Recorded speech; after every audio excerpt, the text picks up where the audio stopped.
Yes people, good morning, good afternoon, good evening to all of you. कैसे हैं सब लोग? होप सो आप सब लोग बहुत बढ़िया रहेंगे। मैं बता दूं, मैं भी बहुत अच्छा हूं। तो जैसा कि लास्ट लेक्चर में हमने रिवाइज किया था कैपिटल गेन, अब अपन चालू करने वाले हैं आज इनकम फ्रॉम अदर सोर्सेज में कौन सी इनकम जाती है। जो income salary, head, house property, business, capital gain में नहीं आती, वो इनकम आपकी इनकम फ्रॉम अदर सोर्सेज में टैक्सेबल हो जाती है। अब इनकम फ्रॉम अदर सोर्सेज की चार्जिंग सेक्शन होती है सेक्शन 56, और 56 सब सेक्शन 2 ये बोलती है कि भैया ये वाली इनकम है जो नॉर्मली यहां पे टैक्सेबल हो जाएगी। कौन कौन सी इनकम यहां अदर सोर्सेज में टैक्सेबल होती है? सबसे पहले अगर आपको कोई भी डिविडेंड मिलता है तो डिविडेंड का इनकम आईएफओएस में टैक्सेबल होता है। उसके बाद तुम्हारा जो विनिंग का इनकम है from lottery, crossword, card game, puzzles, game show as well as the horse races, वो विनिंग का इनकम तुम्हारे इनकम फ्रॉम अदर सोर्सेज में जाएगा। उसके बाद ये वाला पॉइंट है वो आपको पीजीबीपी के साथ में समझेगा। यहां पे next part, interest on the security and security held as a investment. अगर कोई सिक्योरिटी एज अ इन्वेस्टमेंट है और उस पे कोई इंटरेस्ट मिलता है, that is taxable under the income from other sources. But वो सिक्योरिटी अगर स्टॉक इन ट्रेड है तो जो भी इंटरेस्ट मिलेगा that is taxable under the head PGBP. उसके बाद अगर आपने कोई भी प्लांटेड मशीनरी, फर्नीचर है वो आपने किसी को भाड़े पे दिया और उसका जो रेंट मिलता है वो आईएफओएस में जाएगा, अगर वो पीजीबीपी में टैक्सेबल नहीं हो रहा है। इसका मतलब ये हुआ कि अगर आपका रेंट पे देने का बिजनेस है तो वो पीजीबीपी में टैक्सेबल हो जाएगा, अदरवाइज वो इनकम फ्रॉम अदर सोर्सेज में टैक्सेबल होगा। कीमैन इंश्योरेंस पॉलिसी से अगर आपको कोई भी पैसा मिलता है और वो अगर पीजीबीपी या सैलरी में टैक्सेबल नहीं होता तो उस पर्टिकुलर केस में ये अदर सोर्सेज में टैक्सेबल हो जाता है। उसके बाद अगर आपकी प्रॉपर्टी कंपलसरी एक्वायर्ड होती है और कंपलसरी एक्वायर्ड होने के बाद जो कंपनसेशन मिलता है वो तो कैपिटल गेन में जाता है, बट अगर लेट कंपनसेशन मिला और उस पर कोई भी इंटरेस्ट मिलता है तो that interest is taxable under income from other sources. उसके साथ साथ में जो गिफ्ट मिलता है वो गिफ्ट तुम्हारे लिए आईएफओएस में टैक्सेबल होता है। उसके बाद मैंने यहां अदर टैक्सेबल इनकम और दे रखी है कि आईएफओएस में कौन कौन सी इनकम आएगी। तो जैसे आपको कोई भी फैमिली पेंशन का पैसा मिलता है, जैसे फॉर एन एग्जांपल किसी एम्प्लॉय की डेथ हो जाती है और उसके घर वालों को पेंशन मिलती है, that is called family pension, that is taxable under income from other sources. Bank deposit पे इंटरेस्ट मिलता है, लोन पे इंटरेस्ट मिलता है, इनकम टैक्स रिफंड का जो इंटरेस्ट होता है, या फिर subletting of house property. House property आप सबलेट करते हो। देखो, अगर आप हाउस प्रॉपर्टी के ओनर हो और आपने हाउस प्रॉपर्टी किसी को लेट आउट कर दिया और उसका जो रेंट आता है वो तो हाउस प्रॉपर्टी में जाता है, but suppose you are not a owner, you are just subletting the house property, तो whatever rent you receive that is taxable under income from other sources. Royalty का income है वो यहां taxable होता है। एग्रीकल्चर का income, agriculture income India में अगर इंडियन एग्रीकल्चर लैंड है तो वो पूरा एग्जेम्प्ट हो जाता है, लेकिन अगर एग्रीकल्चर लैंड इंडिया के बाहर है और वहां से एग्रीकल्चर इनकम होता है that is taxable under income from other sources. Director sitting fees, अगर वो सैलरी हेड में नहीं जाता, डायरेक्टर एम्प्लॉय नहीं है, तो उस पर्टिकुलर केस में जो डायरेक्टर बोर्ड मीटिंग वगैरह अटेंड करते हैं उसके लिए जो फीस मिलता है that is taxable under income from other sources. और उसके बाद एमपी, एमएलए, एमएलसी को जो भी सैलरी मिलती है that is taxable under income from other sources, because they are not a employ, they are the representative of people, so it has to be taxable under income from other sources. उसके बाद यहां पे सबसे जो main part आता है इस particular topic में that is the taxation of gift. Gift अगर आपको मिलता है तो गिफ्ट का पैसा आईएफओएस में टैक्सेबल होता है। कैसे होता है, क्या होता है? उसमें एक दो चीजें हैं जो आपको ध्यान रखनी है। अगर कोई भी एम्प्लॉय को एम्प्लॉयर से गिफ्ट मिलता है due to the employ employer relationship, तो वो गिफ्ट आपके लिए हमेशा ध्यान रखना, it is always taxable under the head salary. Even it is received on the occasion of the marriage, अगर भले वो मैरिज पे मिला है then also it is taxable under the head salary. अगर एम्प्लॉय को एम्प्लॉयर से मिला है due to the employ employer relationship और एम्प्लॉयर क्या करेगा, उसका खर्चा क्लेम करेगा, तो एम्प्लॉय के हाथ में वो गिफ्ट है वो टैक्सेबल हो जाएगा अंडर द हेड सैलरी। दूसरी चीज ध्यान रखना कि अगर मान लो आपको कोई भी गिफ्ट है, बेनिफिट है, परक्यूजिट है due to business and profession मिला है, that is always taxable under the head PGBP due to section 28 की वजह से that is taxable under the head PGBP, वो बिजनेस एंड प्रोफेशन में टैक्सेबल हो जाता है। तो डेटर से कोई गिफ्ट मिला, क्रेडिटर से कोई गिफ्ट मिला, या फिर आपके वेंडर से वगैरह कोई भी गिफ्ट मिलता है, it is always taxable under the head PGBP. या चार्टर्ड अकाउंटेंट को क्लाइंट से गिफ्ट मिलता है, it is always taxable under the head PGBP. अब अगर कोई गिफ्ट वो दो ऊपर वाले हेड में नहीं जाता तो वो आईएफओएस में जा सकता है, बट आईएफओएस में कैसे जाएगा, क्या जाएगा, वो आप समझने की कोशिश करना। यहां पे एक सेक्शन होती है 56 to 10 करके, और वेरी इंटरेस्टिंग सेक्शन, एग्जाम में एमसीक्यू एटलीस्ट आने का चांस इससे रहता है। तो सबसे पहले कि अगर आपको कोई भी गिफ्ट मिलता है ऑन और आफ्टर 1 अप्रैल 2017, ऑन और आफ्टर 1 अप्रैल 2017, तो वहां पे 56 to 10 लगेगा। उससे पहले क्यों नहीं लगता था सर? उससे पहले एक सेक्शन हुआ करती थी 56 to 7, और 56 to 7 was applicable only to the individual HUF, but 56 to 10 is applicable to all assessee, means किसी भी पर्सन को, individual HUF, company, partnership firm, AOP BOI, किसी को भी अगर ऑन और आफ्टर 1 अप्रैल 2017 अगर कोई भी गिफ्ट वगैरह मिलता है तो यहां पे क्या होगा, कैसे होगा, वो अपन समझते हैं। तो सबसे पहले अगर आप मिस्टर आईटी हटला आईटीसी में आते हो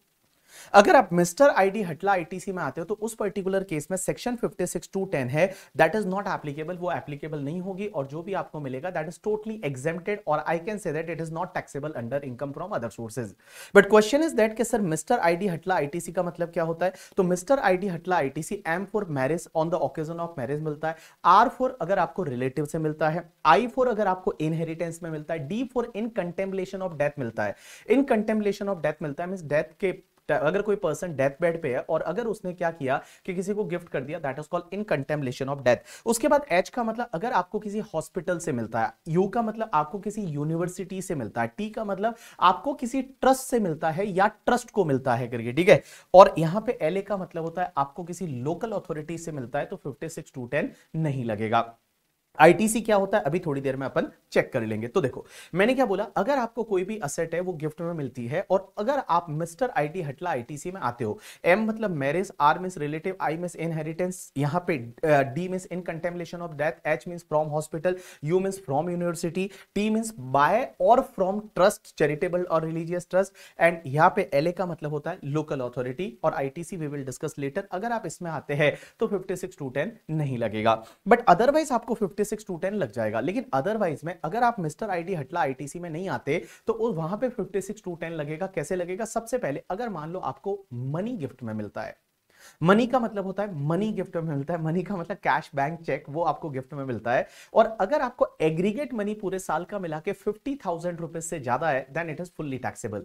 now what is the meaning of aggregate? जैसे फॉर एन एग्जांपल मुझे 20,000 20,000 20,000 20,000 I receive 20,000 from the 4 people here, individual is not more than 50,000 but aggregate it is 80,000, it is more than 50,000, is it is fully taxable? Answer is yes, here total 80,000 is taxable, not only 30,000, here total 80,000 is taxable. तो देखो अगर आपको money gift में मिलता है, aggregate money 50,000 से ज्यादा, it is fully taxable. अगर आपको कोई मूवेबल असेट गिफ्ट में मिलती है, बट गाइस यहां मूवेबल असेट में कौन कौन सी असेट कवर होगी पता है? यहां मूवेबल असेट में ओनली 10 असेट्स है वो कवर होगी। कौन कौन सी 10 असेट्स समझने की कोशिश करना। Share, security, jewellery, drawing, painting, sculpture, archaeological collection, any other work of art, bullion and virtual digital asset that is VDA, crypto currency. Only ये 10 असेट है वो कवर होगी। कौन कौन सी? वापस बोल रहा हूं, share, security, jewellery, drawing, painting, sculpture, archaeological collection, any other work of art, bullion and virtual digital asset, ये असेट कवर होती है। और अगर मान लो ये असेट आपको फ्री ऑफ कॉस्ट मिल जाती है, विदाउट कंसिडरेशन मिलती है और aggregate fair market value is more than 50,000, then it is fully taxable. अगर ये आपको फ्री ऑफ कॉस्ट मिल जाती है और aggregate fair market value is more than 50,000, then it is fully taxable. जैसे मान लो मुझे 30,000 का किसी से शेयर मिला, 30,000 का मुझे ज्वेलरी मिला, 30,000 का मुझे क्रिप्टो करेंसी मिला, total it is 90,000, it is fully taxable in my hand. But अगर मान लो आपको फ्री ऑफ कॉस्ट नहीं मिलता, आप क्या करते हो, कहीं से परचेस कर रहे हो बट आप लो कंसिडरेशन पे परचेस कर रहे हो, आप ये 10 असेट क्या कर रहे हो, लो कंसिडरेशन पे एक्वायर करते हो, तो लॉ मेकर्स बोलते हैं कि अगर आप एक्वायर कर रहे हो तो उसका fair market value, aggregate fair market value minus aggregate consideration है, अगर उसका डिफरेंस 50,000 से ज्यादा है तो आपके हाथ में डिफरेंस टैक्सेबल हो जाएगा under income from other sources. तीसरा, अगर आपको कोई इमूवेबल प्रॉपर्टी मिलती है, और इमूवेबल प्रॉपर्टी का मतलब होता है लैंड, बिल्डिंग और लैंड एंड बिल्डिंग, वो आपको अगर फ्री ऑफ कॉस्ट मिलता है और वहां पे पर property stamp duty value is more than 50,000, then it is fully taxable. या फिर इमूवेबल प्रॉपर्टी अगर आप लो कंसिडरेशन पे एक्वायर करते हो, आप इमूवेबल प्रॉपर्टी लो कंसिडरेशन पे एक्वायर करते हो, तो पर property stamp duty value minus consideration का difference is more than 50,000 and SDV is more than 110% of consideration, तो उस पर्टिकुलर केस में आपके हाथ में डिफरेंस है वो आईएफओएस में टैक्सेबल हो जाएगा। तो देखिए मैंने क्या बताया, ये जो चार्ट है इसको मैं एक बार वापस आपको रिवाइज करा रहा हूं, समझने की कोशिश करना। देखो सबसे पहले ऑन और आफ्टर 1 अप्रैल 2017 56(2)(10) लगेगा अगर कोई भी पर्सन है, एनी पर्सन रिसीव्ड। और देखो क्या मिलता है, सबसे पहले अगर आप मिस्टर आईडी हटला आईटीसी में आते हो तो ये सेक्शन लगेगी ही नहीं, बट अगर आप मिस्टर आईडी हटला आईटीसी में नहीं आते हो अदरवाइज में, तो क्या, देखो 3 part. First part is a money, अगर आपको मनी मिला and aggregate money is more than 50,000, it is fully taxable. दूसरा, अगर आपको मूवेबल असेट मिलती है, but movable asset covered only 10 asset, कौन कौन सी? Share, security, jewellery, drawing, painting, sculpture, archaeological collection, any other work of art, bullion and virtual digital asset, ये सिर्फ 10 असेट मिलती है। अगर आपको फ्री में मिला aggregate fair market value more than 50,000, it is fully taxable. अगर आपको लो कंसिडरेशन पे मिलता है तो aggregate fair market value minus consideration का difference is more than 50,000, difference is taxable. अगर आपको immovable property free of cost मिलता है, immovable property free of cost मिलता है, पर property SDV is more than 50,000, it is fully taxable. अगर आप इमूवेबल प्रॉपर्टी लो कंसिडरेशन पे एक्वायर करते हो तो यहां पे per property SDV minus consideration difference is more than 50,000 and second condition is that SDV is more than 110% of consideration। अगर दोनों कंडीशन सेटिस्फाइड हो जाती है तो जो भी डिफरेंस रहेगा that is taxable under income from other sources में टैक्सेबल हो जाएगा। अब एक और चीज समझना, अगर आप यहां पे ध्यान से देखेंगे तो मनी के केस में यहां पे मैंने जो वर्ड यूज किया है दैट इज द एग्रीगेट, या मूवेबल असेट के केस में भी मैंने जो वर्ड यूज किया है that is the aggregate, but आप इमूवेबल प्रॉपर्टी के केस में देखेंगे तो यहां पे पर प्रॉपर्टी वर्ड यूज हुआ है। इसका मतलब ये हुआ कि देखिए मनी में अगर मान लो आपको मनी मनी मनी मिलता है तो उसको एग्रीगेट करना है और 50,000 चेक करना है। Movable property free free free free को एग्रीगेट करेंगे करके, ठीक है। मूवेबल प्रॉपर्टी लो लो को एग्रीगेट करेंगे, बट बेटा इमूवेबल प्रॉपर्टी में एग्रीगेट नहीं करना। इसका मतलब क्या हुआ, मुझे मान लो पर प्रॉपर्टी एक 40,000 एसडीवी का प्लॉट मिल गया और 40,000 एसडीवी का मुझे घर मिल गया फ्री में गिफ्ट में, क्या मुझे यहां पे टैक्सेबल होगा? आंसर इज नो, बिकॉज पर property SDV is not more than 50,000। You got my point or not? Yes. अब एक और चीज समझना, मैं आपको बोल रहा हूं कि अगर आप मिस्टर आईडी हटला आईटीसी में आते हो तो ये सेक्शन नहीं लगेगी। यहां पे एम का मतलब होता है on the occasion of marriage, R का मतलब from the relative, but question ये आता है सर रिलेटिव की डेफिनेशन में कौन कौन आएगा? तो रिलेटिव की डेफिनेशन में कौन कौन आएगा, तो देखो रिलेटिव की डेफिनेशन सिर्फ दो लोगों के लिए दे रखी है, एक तो इंडिविजुअल के लिए और एक एचयूएफ के लिए। सबसे पहले अगर कोई इंडिविजुअल है वो एसएससी है वो रिलेटिव है, तो उसके रिलेटिव में कौन कौन आएगा? तो सबसे पहले उस इंडिविजुअल का ब्रदर, सिस्टर एंड ब्रदर के स्पाउस एंड सिस्टर के स्पाउस, मतलब ब्रदर की स्पाउस कौन होती है? भैया भाभी और दीदी और जीजू। उसके बाद में उस इंडिविजुअल के स्पाउस मतलब हस्बैंड के लिए वाइफ और वाइफ के लिए हस्बैंड। उसके बाद इस स्पाउस का ब्रदर और ब्रदर की स्पाउस, स्पाउस का ब्रदर मतलब साला करके, ठीक है। अगर मैं मान लो मेरे पॉइंट ऑफ व्यू से सोचो तो साला और साले की वाइफ करके, और दूसरा स्पाउस की सिस्टर और उसके स्पाउस मतलब आपकी साली और साड़ू भाई, वो आपके रिलेटिव हो जाएंगे। उसके बाद इंडिविजुअल के मदर फादर है वो रिलेटिव है, बट मदर फादर के ब्रदर सिस्टर और उनके स्पाउस भी रिलेटिव है। अगर आप यहां पे मदर को देखोगे तो मदर का ब्रदर मतलब मामा और मामी, और मदर की सिस्टर मतलब आपकी मौसी और मौसाजी। अगर आप फादर से देखोगे तो फादर का ब्रदर अंकल और आंटी, और फादर की सिस्टर मतलब बुआ एंड फूफा जी। उसके बाद उस इंडिविजुअल के lineal ascendant and their spouse मतलब दादाजी, दादी जी, नाना जी, नानी जी, परदादा, परदादी, परनाना, परनानी, अगर वो जिंदा है तो वो भी आपके रिलेटिव है। उसके बाद उस इंडिविजुअल के स्पाउस के मदर एंड फादर में आपके सास ससुर हो गए करके, ठीक है। और अगर इंडिविजुअल के स्पाउस के जो lineal ascendant and their spouse है वो भी रिलेटिव हो जाएंगे। उसके बाद उस इंडिविजुअल और उसके स्पाउस के खुद के जो लीनियल डिसेंडेंट है और उनके स्पाउस है वो भी रिलेटिव होंगे। लीनियल डिसेंडेंट मींस मतलब मेरी बात करूं तो मेरा बेटा करके, ठीक है। मेरे बेटे की बीवी मतलब बहू, वो मेरे रिलेटिव है। मेरी बेटी और मेरी बेटी के हस्बैंड है वो रिलेटिव है, उनके बच्चे होंगे वो भी रिलेटिव है, that is called lineal descendant. अब एक चीज समझना, यहां पे एचयूएफ के केस में कोई भी मेंबर ऑफ द एचयूएफ है वो रिलेटिव माना जाएगा, मींस एचयूएफ के लिए जो भी मेंबर रहेगा that member is treated as a relative. अब एक और चीज समझना यहां पे कि सर क्या ऐसा जरूरी है कि अगर आपके लिए कोई पर्सन रिलेटिव है तो आप भी उसके लिए रिलेटिव हो? Answer is no. For an example अगर मैं मेरी बात करूं तो मेरे लिए मेरे अंकल रिलेटिव है, बट अंकल के लिए मैं रिलेटिव नहीं हूं। Means I received anything from the uncle, अगर मुझे अंकल से कुछ भी मिलता है तो वो एग्जेम्प्ट है, बट अंकल को मेरे से कुछ मिलेगा तो वो टैक्सेबल होगा।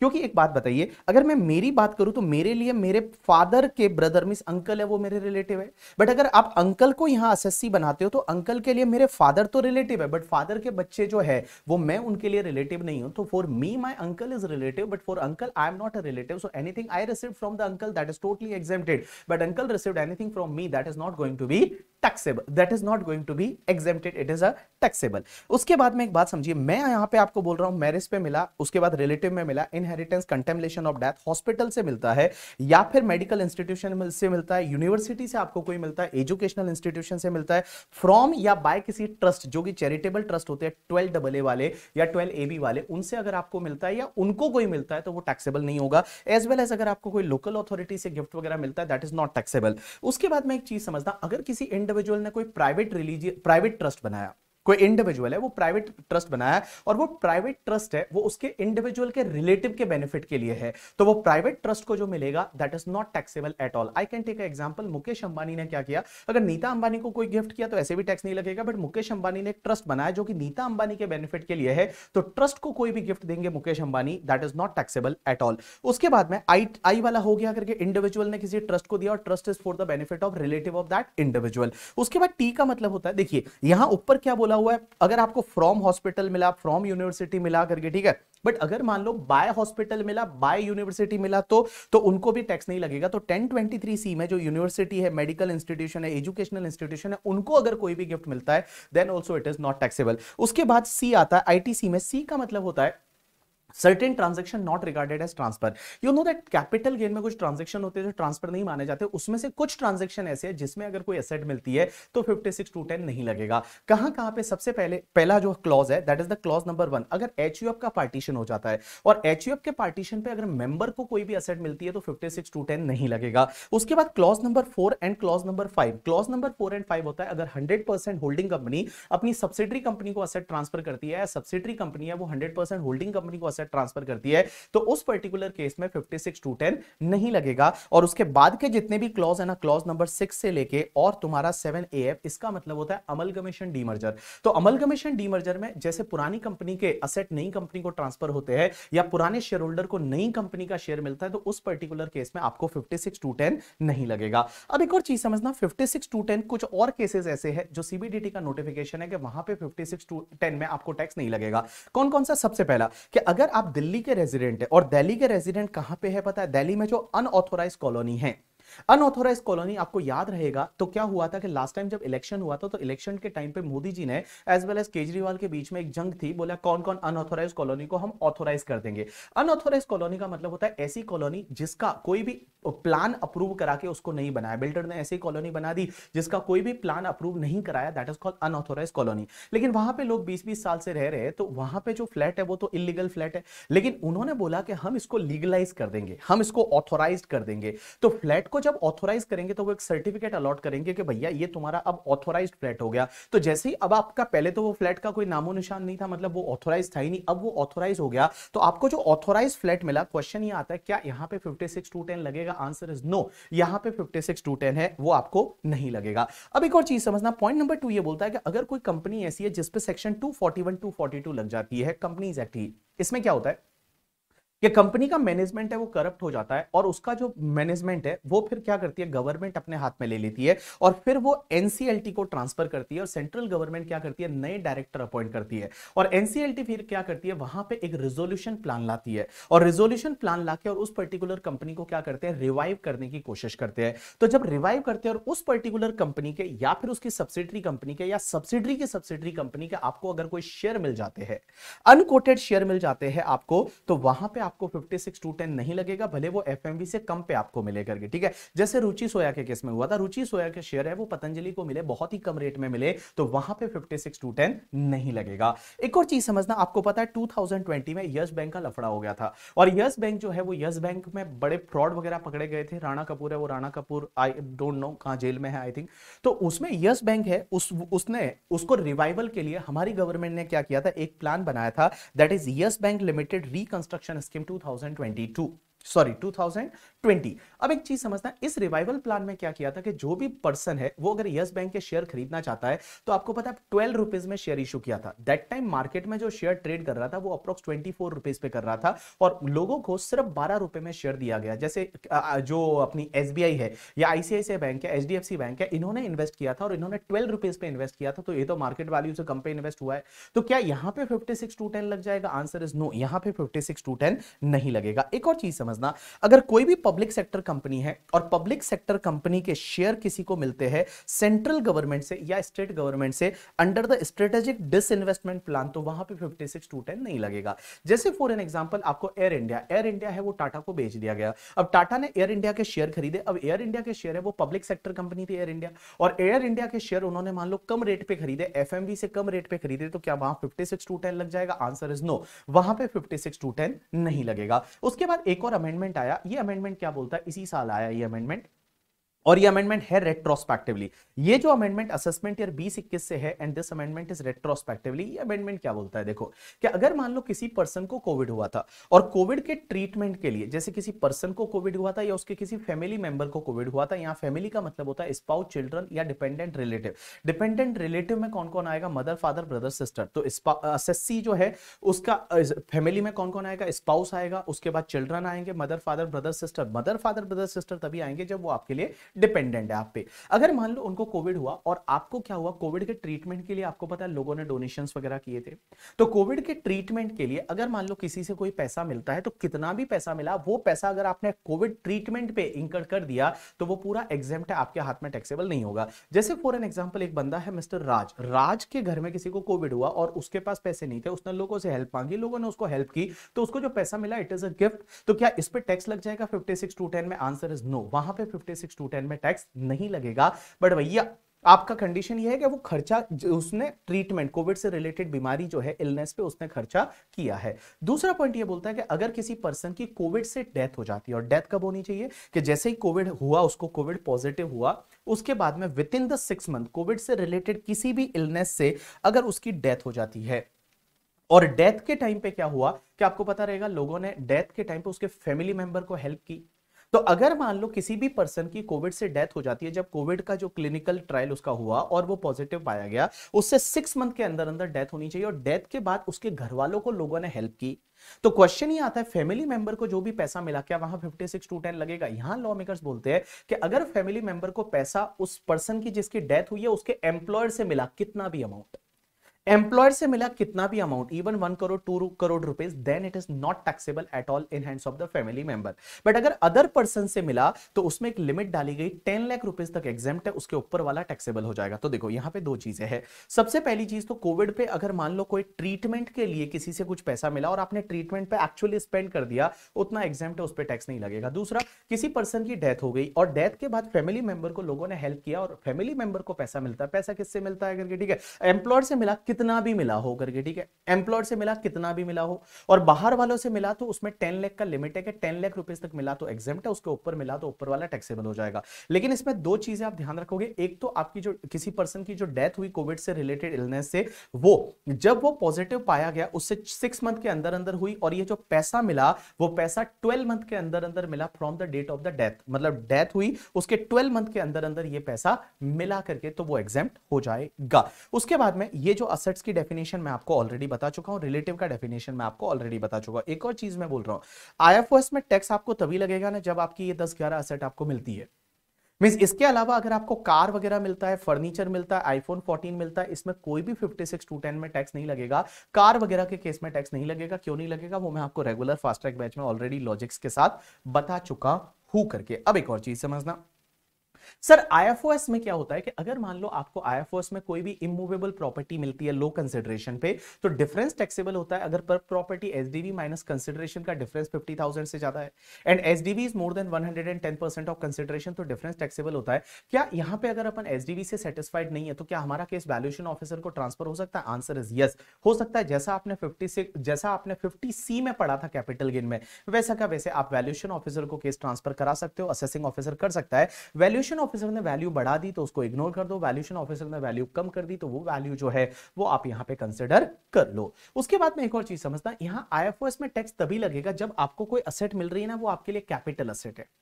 अगर कोई असेट आपको मिल रही है वो आपके लिए स्टॉक इन ट्रेड है तो 56(2)(10) नहीं लगेगा। मींस 56(2)(10) आपको तभी लगेगा जब जो असेट मिल रही है वो आपके लिए कैपिटल असेट है। अगर वो स्टॉक इन ट्रेड है तो 56(2)(10) नहीं लगेगा। अब एक और चीज समझना, अगर कोई भी असेट आपको गिफ्ट में मिली या आपने लो कंसिडरेशन पे एक्वायर कर ली और आपने अगर आईएफओएस में टैक्स भर दिया अंडर 56(2)(10) ऑन द एसडीवी या फिर एफएमवी, तो एफएमवी एसडीवी पे आपने अगर इनकम फ्रॉम अदर सोर्सेज में टैक्स भरा है, तो जो एफएमवी एसडीवी पे आपने टैक्स भरा है ना, वो एफएमवी एसडीवी आपके उस असेट की कॉस्ट ऑफ एक्विजिशन बन जाएगा, उस असेट की कॉस्ट ऑफ एक्विजिशन बन जाएगा। जैसे फॉर एन एग्जांपल, मेरे मान लो मेरी वाइफ ने मुझे कोई प्रॉपर्टी गिफ्ट की, तो मेरे हाथ में कोई भी टैक्स नहीं लगेगा, और मैं उस प्रॉपर्टी को इन फ्यूचर में बेचता हूं तो कॉस्ट क्या लूंगा? Cost to previous owner, period of holding previous owner से, इंडेक्सेशन प्रीवियस ओनर से।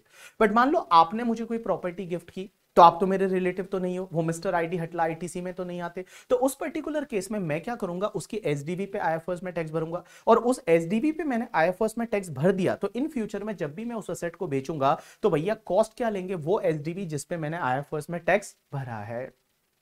और फिर पीरियड ऑफ होल्डिंग भी डेट ऑफ गिफ्ट से ही लेंगे, और अगर इंडेक्सेशन होता है तो वो भी आपका डेट ऑफ गिफ्ट से ही रहेगा, फिर यहां पे प्रीवियस ओनर का कोई लेना देना नहीं है। या फिर मान लो फॉर एन एग्जांपल एक असेट है जो मैंने 50 लाख में खरीदा और उसका स्टैंप ड्यूटी वैल्यू 80 लाख है, तो उस पर्टिकुलर केस में क्या होगा, 50 लाख तो मैंने खरीदने का दिया और 80 लाख का एसडीवी है, यहां डिफरेंस 50,000 से ज्यादा है और एसडीवी जो है वो कंसिडरेशन के 110% से ज्यादा है, तो difference of 30,000 is taxable in hands of मी।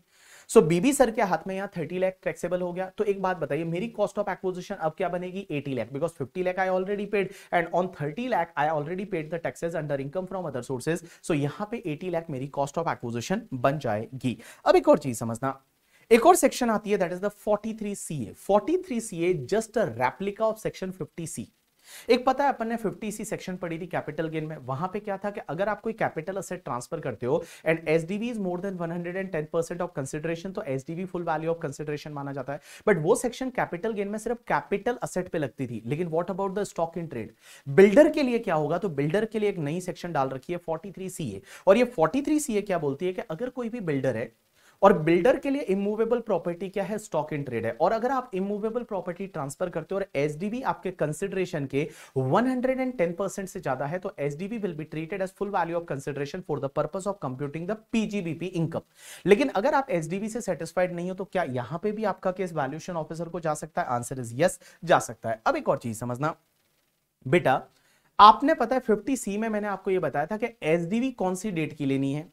तो एसडीवी में मैंने आपको वहां बोला था एसडीवी नॉर्मली रजिस्ट्रेशन की डेट की लेनी है, बट रजिस्ट्रेशन की डेट और अग्रीमेंट की डेट अलग अलग है, तो आप अग्रीमेंट की डेट का एसडीवी ले सकते हैं अगर अग्रीमेंट की डेट या उससे पहले पहले आपको कुछ ना कुछ कंसिडरेशन मिल गया हो बाय अकाउंट पे चेक, अकाउंट पे डिमांड ड्राफ्ट और any mode of electronic clearing system. क्या ये पर्टिकुलर सिस्टम आपके यहां पे 43CA में भी लगेगा, आंसर इज यस।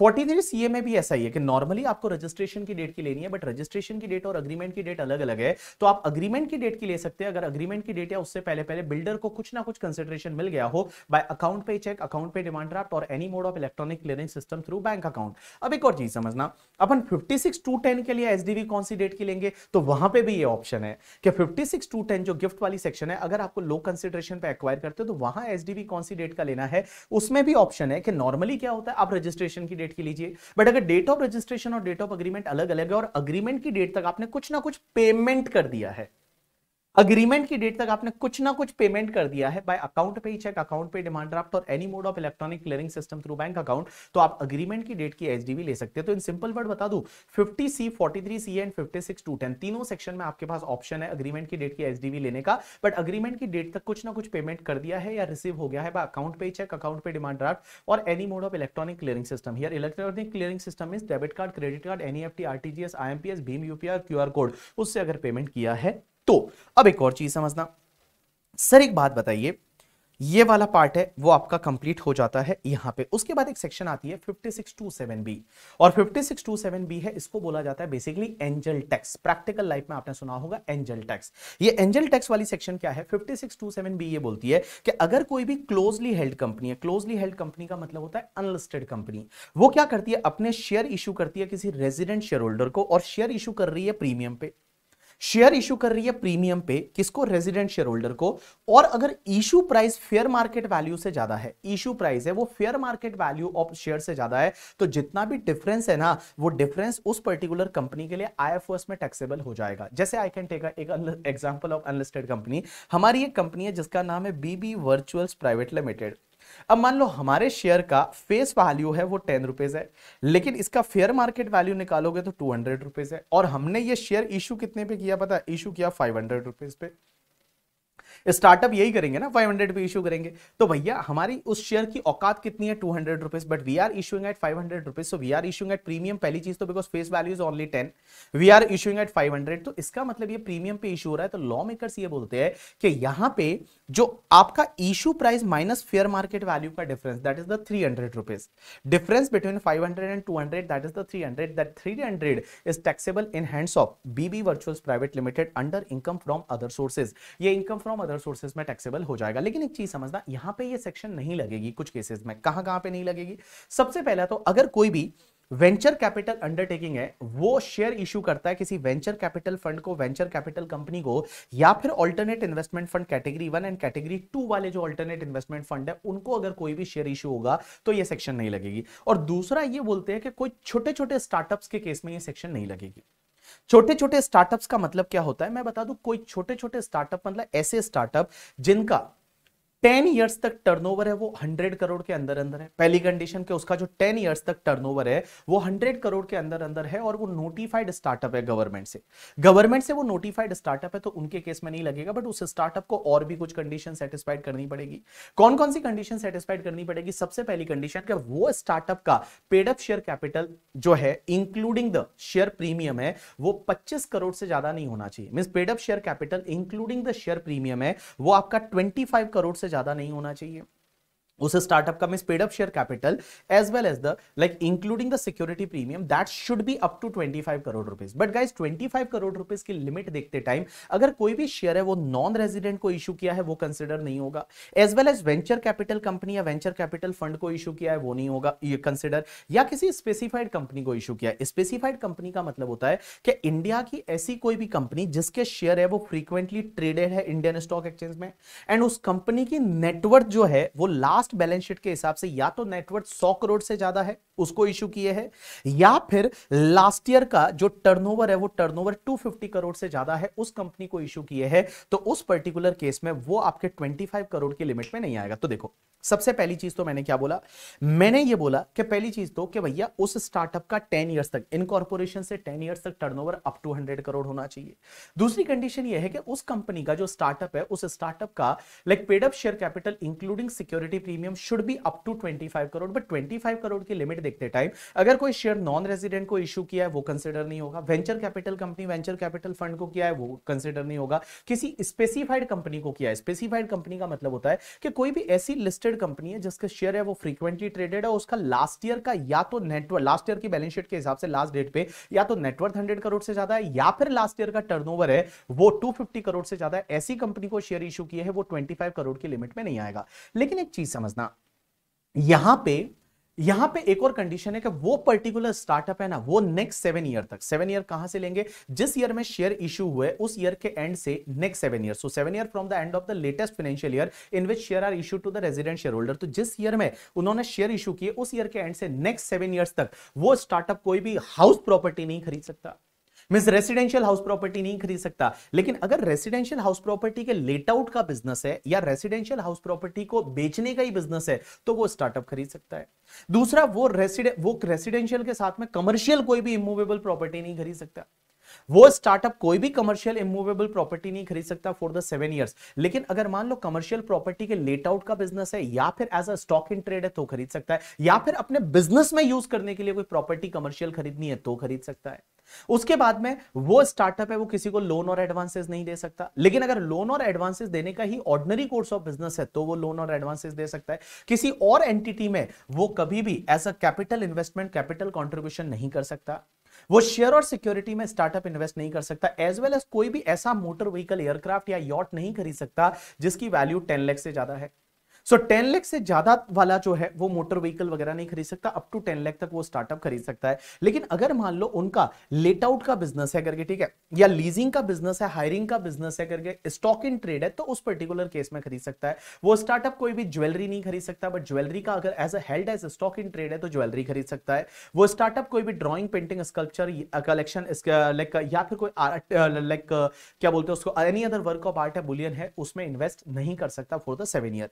तो सिंपल सी चीज मैं बताऊं, देखो 5627B क्या बोलती है कि अगर कोई भी अनलिस्टेड कंपनी है, पहली चीज तो ये अनलिस्टेड कंपनी पे लगता है क्लोजली हेल्ड कंपनी, वो रेजिडेंट शेयर होल्डर को शेयर इशू कर रहे हैं तो जो भी इशू प्राइस है minus fair market value difference है वो आईएफओएस में टैक्सेबल हो जाएगा। लेकिन एक चीज समझना, ये सेक्शन कहां नहीं लगेगी, एक तो छोटे छोटे स्टार्टअप पे नहीं लगेगी। छोटे छोटे स्टार्टअप का मतलब होता है कि इनकॉर्पोरेशन से लेके और नेक्स्ट 10 ईयर्स तक उनका टर्नओवर अप टू 100 करोड़ है। उसके साथ में और कुछ कंडीशन है, वो कंडीशन क्या है, उसका paid up share capital security premium को मिला के 25 करोड़ से ज्यादा नहीं होना चाहिए, but there are certain exception, वो नेक्स्ट 7 ईयर्स तक बेटा ये असेट नहीं खरीद सकते, रेसिडेंशियल हाउस नहीं खरीद सकते, कमर्शियल हाउस नहीं खरीद सकते, बट वो अगर स्टॉक इन ट्रेड है या लेट आउट का बिजनेस है तो खरीद सकते हैं। उसके बाद में लोन और एडवांसेस नहीं दे सकते, but ordinary course of business में दे रहे हैं तो चलेगा करके, ठीक है। किसी में कैपिटल कॉन्ट्रीब्यूशन नहीं कर सकते, किसी का शेयर एंड सिक्योरिटी नहीं खरीद सकते, मोटर व्हीकल 10 लाख से ज्यादा वाला नहीं खरीद सकते, बट अगर मान लो रेंटिंग का बिजनेस है, लीजिंग का बिजनेस है, फ्लाइंग का बिजनेस है, स्टॉक इन ट्रेड है तो वो खरीद सकते हैं करके। ज्वेलरी नहीं खरीद सकते, बट ज्वेलरी का ही अगर स्टार्टअप है तो उस पर्टिकुलर केस में खरीद सकते हैं। एक और चीज समझना, अगर मान लो अगले 7 ईयर्स में ये सब नहीं कर सकते, बट अगर वायलेशन हो गया तो क्या होगा, तो जितना पहले टैक्स नहीं लगाता एंजल टैक्स, वो जिस ईयर में वायलेशन होगा उस ईयर में टैक्स लग जाएगा, इनकम फ्रॉम अदर सोर्सेज की इनकम बनेगी, और उसके साथ साथ में ये मिस रिपोर्टिंग ऑफ इनकम और माना जाएगा, और 200% ऑफ टैक्स का पेनल्टी लग जाएगा अंडर सेक्शन 270 ए करके। चलिए done, so this is the completion of this part. उसके बाद में एक पॉइंट आता है, दैट इज द 56(2)(11) करके।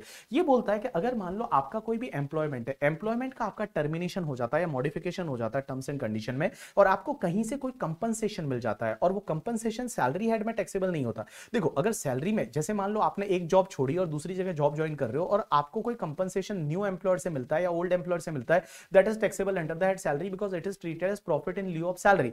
बट अगर मान लो किसी आपको थर्ड पार्टी से मिलता है और उससे अगर कोई भी पैसा मिलता है, that is taxable under income from other sources. जैसे फॉर एन एग्जांपल आजकल मान लो बहुत ज्यादा ले ऑफ हो रहा है, अब आपने क्या किया, किसी कहीं से इंश्योरेंस करा दिया कि भैया मेरी जॉब नहीं जानी चाहिए, जॉब गई तो इंश्योरेंस कंपनी पैसा देगी, अब जॉब से आपका निकाला गया, इंश्योरेंस कंपनी ने कुछ पैसा दिया, that is taxable under income from other sources. उसके बाद एक और चीज समझना, सेक्शन 57 ये बोलती है कि इनकम फ्रॉम अदर सोर्सेज की इनकम निकालते टाइम कुछ खर्चों के डिडक्शन आपको मिलेंगे।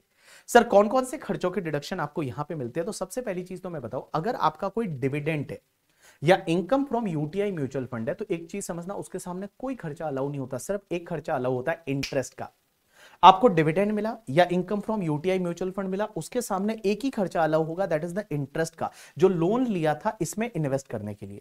क्योंकि म्यूचुअल फंड या शेयर्स में इन्वेस्ट करने के लिए आपने लोन लिया था, उस लोन का इंटरेस्ट अलाउ होता है, बाकी कोई खर्चा अलाउ नहीं होता। और वो इंटरेस्ट की भी लिमिट है कि डिविडेंड या income from UTI mutual fund का जो इनकम है उसका अप टू 20% तक वो इंटरेस्ट हो सकता है। जैसे फॉर एन एग्जाम्पल मेरे को डिविडेंड मिला, वो 1 लाख मिला, और मैंने इंटरेस्ट पे किया वो 40,000 पे किया, तो क्या 40,000 पूरा अलाउ हो जाएगा? आंसर इज नो, ओनली आपको कितना है, वो 20,000 अलाउ होगा, because 1 lakh is income and 1 lakh का 20% इज 20,000। सो मैक्सिमम एक्सपेंडिचर में यहां इंटरेस्ट है वो 20,000 अलाउ हो जाएगा। अब एक और चीज समझना, बाकी एक चीज ध्यान रखना, फैमिली पेंशन के केस में फैमिली पेंशन कितना टैक्सेबल होता है, तो फैमिली पेंशन अगर मान लो किसी पर्सन की डेथ हो जाती है और उसके घर वालों को फैमिली पेंशन मिलता है, तो फैमिली पेंशन के केस में क्या होता है कि एक डिडक्शन मिलता है आपका 1/3 ऑफ द फैमिली पेंशन और 15,000 rupees per annum which ever is lower. So 1/3 of the family pension और 15,000 rupees per annum which ever is lower का डिडक्शन मिल जाता है। और एक और चीज समझना, अगर मान लो यहां पे फैमिली पेंशन मिल रहा है, वो कोई भी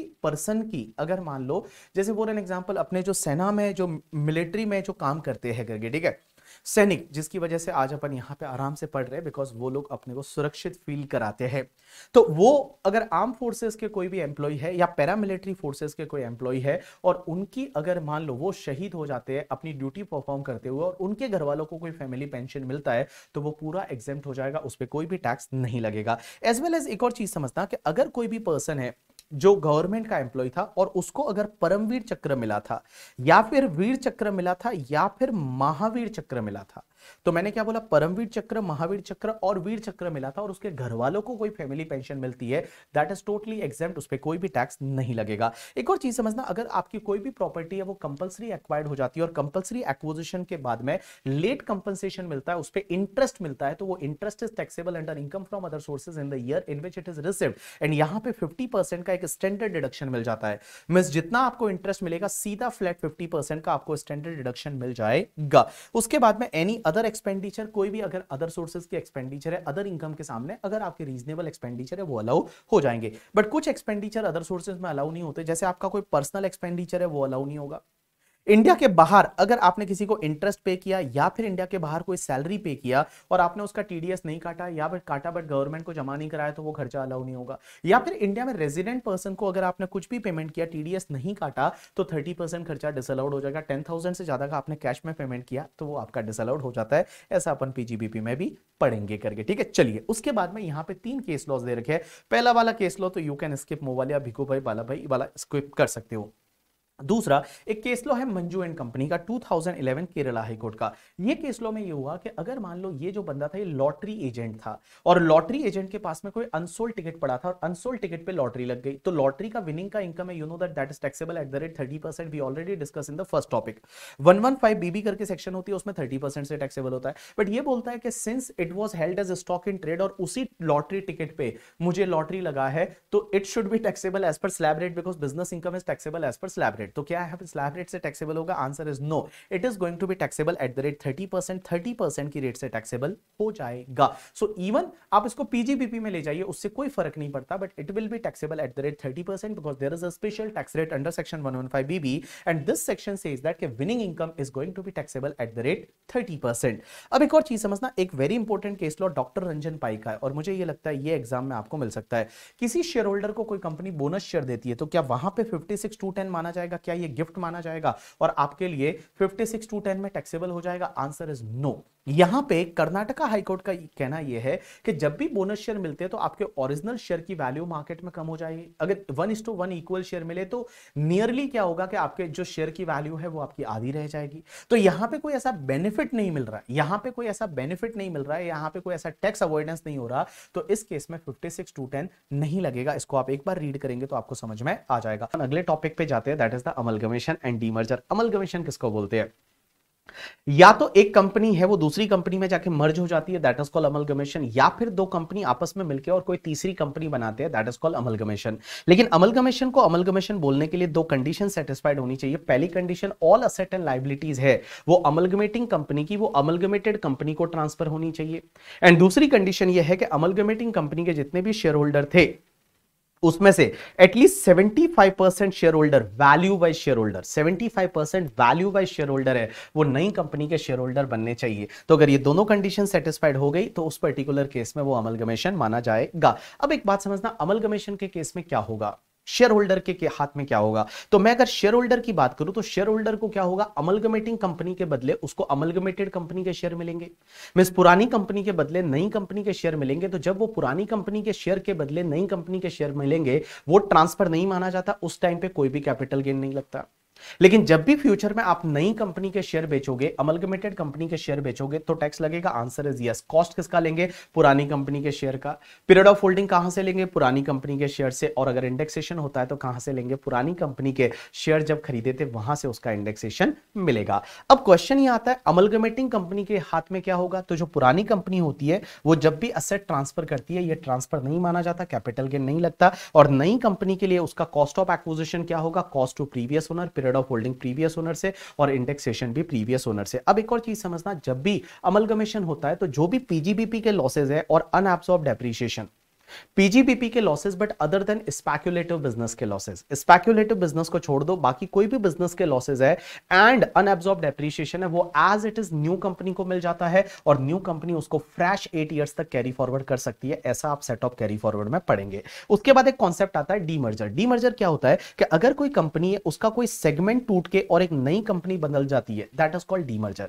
जैसे मैंने यहां पे एक एग्जांपल लिया कि ये एक कंपनी थी जिसका नाम था टाइटन लिमिटेड। टाइटन लिमिटेड का मान लो ये एक सेगमेंट है तनिष्क ज्वेलरी वाला, उसको अलग करके और एक नई कंपनी बना देते हैं Tanishq limited, that is called your demerger. अब डीमर्जर के केस में क्या होता है, जो पुरानी कंपनी है वो भी रहती है इन एग्जिस्टेंस, तो उसको बोला जाता है डीमर्ज कंपनी, और जो न्यू कंपनी बन जाती है उसको बोला जाता है रिजल्टिंग कंपनी। अब एक बात समझना, डीमर्जर कब डीमर्जर माना जाएगा? उसमें कुछ कंडीशन है, 5 कंडीशन है, और if this 5 conditions are satisfied then it is treated as demerger. First condition is that कि ये अंडरटेकिंग की all asset and liabilities transfer होनी चाहिए तनिष्क लिमिटेड को, that is first condition. Second condition ये है कि भैया इसकी जो भी असेट है ना वो बुक वैल्यू पे ट्रांसफर होनी चाहिए, मींस रीवैल्यूड नहीं होना चाहिए, बुक वैल्यू पे ट्रांसफर होनी चाहिए। थर्ड कंडीशन यहां पे ये है कि ये जो न्यू कंपनी बनी ना तनिष्क लिमिटेड, ये तनिष्क लिमिटेड क्या करेगी, पुरानी कंपनी के शेयर होल्डर को शेयर इशू करेगी फ्री ऑफ कॉस्ट। तो पुरानी कंपनी के शेयर होल्डर को ये न्यू कंपनी शेयर इशू करने वाली है फ्री ऑफ कॉस्ट, वो प्रोपोर्शनेट बेसिस पे होना चाहिए। प्रोपोर्शनेट बेसिस, मान लो for an example they decided the proportion कि 5 इक्विटी शेयर आपके पास टाइटन के है तो आपको 1 इक्विटी शेयर तनिष्क का मिलेगा। तो अगर मान लो मेरे पास 50,000 है तो मुझे 10,000 मिलना चाहिए, तो प्रोपोर्शनेट बेसिस पे उसका क्या होना चाहिए, शेयर इशू होने चाहिए रिजल्टिंग कंपनी के share, to the share holder of demerged company. उसके बाद फोर्थ कंडीशन यह है कि एटलीस्ट 75% वैल्यू के शेयर होल्डर जो है टाइटन लिमिटेड के, वो तनिष्क के शेयर होल्डर बनने चाहिए। एंड लास्ट कंडीशन यह है कि ये गोइंग कंसर्न बेसिस पे ट्रांसफर होना चाहिए। ये गोइंग कंसर्न बेसिस पे ट्रांसफर होना चाहिए, means going concern business as a going concern ये ट्रांसफर होना चाहिए, तभी बेटा ये डीमर्जर माना जाएगा। अब एक चीज समझना, यहां पे ऊपर क्या बोला हुआ है कि भैया तनिष्क ज्वेलरी जो डिवीजन है इसके asset, all asset and liabilities इधर ट्रांसफर होनी चाहिए, और वो कौन सी वैल्यू पे होनी चाहिए, बुक वैल्यू पे होनी चाहिए। लेकिन आईसीडीएस के पर्पस के लिए, not ICDS, basically end S purpose के लिए, अब end S 2015, end S rules 2015 के एनेक्चर के हिसाब से बहुत बार क्या होता है, असेट अदर वैल्यू पे ट्रांसफर होती है, तो उस पर्टिकुलर केस में चलेगा। अगर आपने इंड एस कंप्लायंस करने के लिए अगर अदर वैल्यू पे असेट को ट्रांसफर किया है तो चलेगा, उसमें कोई फर्क नहीं पड़ता। अब एक बात समझना, अब यहां पे सबसे इंटरेस्टिंग बात यह आती है कि देखो, आप पहले टाइटन के शेयर होल्डर थे और अभी भी टाइटन के शेयर होल्डर तो हो ही हो। अब आप ही का कंपनी टूट के एक नई कंपनी बन गया तनिष्क लिमिटेड। अब आपको इस तनिष्क लिमिटेड के शेयर और मिल गए, तो जब तनिष्क लिमिटेड के शेयर आपको मिल गए तो आपके हाथ में क्या होगा? पहली चीज तो एक बात बताओ, टाइटन का शेयर तो अपने पास अभी भी है, आपको एक्स्ट्रा है वो एडिशनल तनिष्क का शेयर मिल गया, तो उस पर्टिकुलर केस में यहां कोई कैपिटल गेन वगैरह नहीं लगेगा। लेकिन ये तनिष्क के शेयर है वो अपने को फ्री ऑफ कॉस्ट मिले, तो तनिष्क के शेयर जो फ्री ऑफ कॉस्ट मिले उसकी कॉस्ट ऑफ एक्विजिशन क्या होगी? जो तनिष्क के शेयर है वो हमको फ्री ऑफ कॉस्ट मिले हैं, तो उसकी कॉस्ट ऑफ एक्विजिशन क्या होगी? तो कॉस्ट ऑफ एक्विजिशन के लिए यहां पे एक फॉर्मूला दे रखा है। ये फॉर्मूला क्या बोलता है? बड़ा सिंपल सा फॉर्मूला है कि देखिए, मैंने जो टाइटन के शेयर खरीदे थे, फॉर एन एग्जाम्पल टाइटन के शेयर मैंने 10 ईयर्स अगो खरीदे थे in the 1 lakh rupees, 1 lakh rupees में खरीदे थे। अब टाइटन करके जो कंपनी है उसी का एक सेगमेंट अलग होके एक अलग कंपनी बन गई, और मान लो इसके तनिष्क के मुझे शेयर मिल गए, 200 शेयर मिल गए फ्री ऑफ कॉस्ट, तो वो 200 शेयर की कॉस्ट क्या होगी? तो लॉ मेकर्स बोलते हैं कि पहले आप एक काम करिए कि आपके पास डीमर्स कंपनी के जो शेयर है उसकी कॉस्ट ऑफ एक्विजिशन कितनी है? 1 लाख है। मल्टीप्लाई करिए कि ये जो डीमर्जर हुआ उसमें तनिष्क की, टाइटन की कितनी नेट असेट ट्रांसफर हुई है तनिष्क को। फॉर एन एग्जाम्पल 200 करोड़ की असेट ट्रांसफर हुई है out of the total net worth of the 500 crore. Means demerger की डेट पे फॉर एन एग्जांपल 200 करोड़ की एसेट है वो ट्रांसफर हुई out of the total net worth of 500 crore of the Titan limited. Titan limited का टोटल नेटवर्थ है वो 500 करोड़ था, उसमें से 200 करोड़ का ट्रांसफर हो गया। तो आपका अब जो तनिष्क के शेयर मिले हैं उसकी कॉस्ट कितनी होगी? 1 lakh multiply by 200 crore asset divide by net worth at the time of the demerger was 500 crore, तो प्रोपोर्शनेटली 40,000 रुपीज आ जाएगा। ये 40,000 रुपीज अब मुझे जो तनिष्क का शेयर मिला है ना, वो तनिष्क के शेयर की कॉस्ट ऑफ एक्विजिशन बन जाएगा। अब क्वेश्चन यह आएगा, टाइटन का शेयर तो स्टिल मेरे पास है, उसकी कॉस्ट क्या रहेगी? तो 1 लाख में से 40,000 को लेस कर दो, 60,000 rupees will be treated as the cost of acquisition of the Titan limited share. You got my point or not? Yes, Titan का डीमर्जर हुआ नहीं है, this is just an example करके, ठीक है। तो चलिए, तो मैंने आपको क्या बताया कि शेयर होल्डर के हाथ में जो न्यू कंपनी का शेयर फ्री ऑफ कॉस्ट मिलता है उसकी कॉस्ट ऑफ एक्विजिशन कैसे निकालेंगे। तो सबसे पहले आप एक काम करिए, cost of acquisition of share held in demerged company, पुरानी कंपनी जो है उसके शेयर की आपकी टोटल कॉस्ट कितनी थी, मल्टीप्लाई करिए net book value of asset transfer in demerger divide by net worth of demerged company just before the demerger, और प्रोपोर्शनेट बेसिस पे जो भी आएगा that is treated as your cost of acquisition of demerged company share।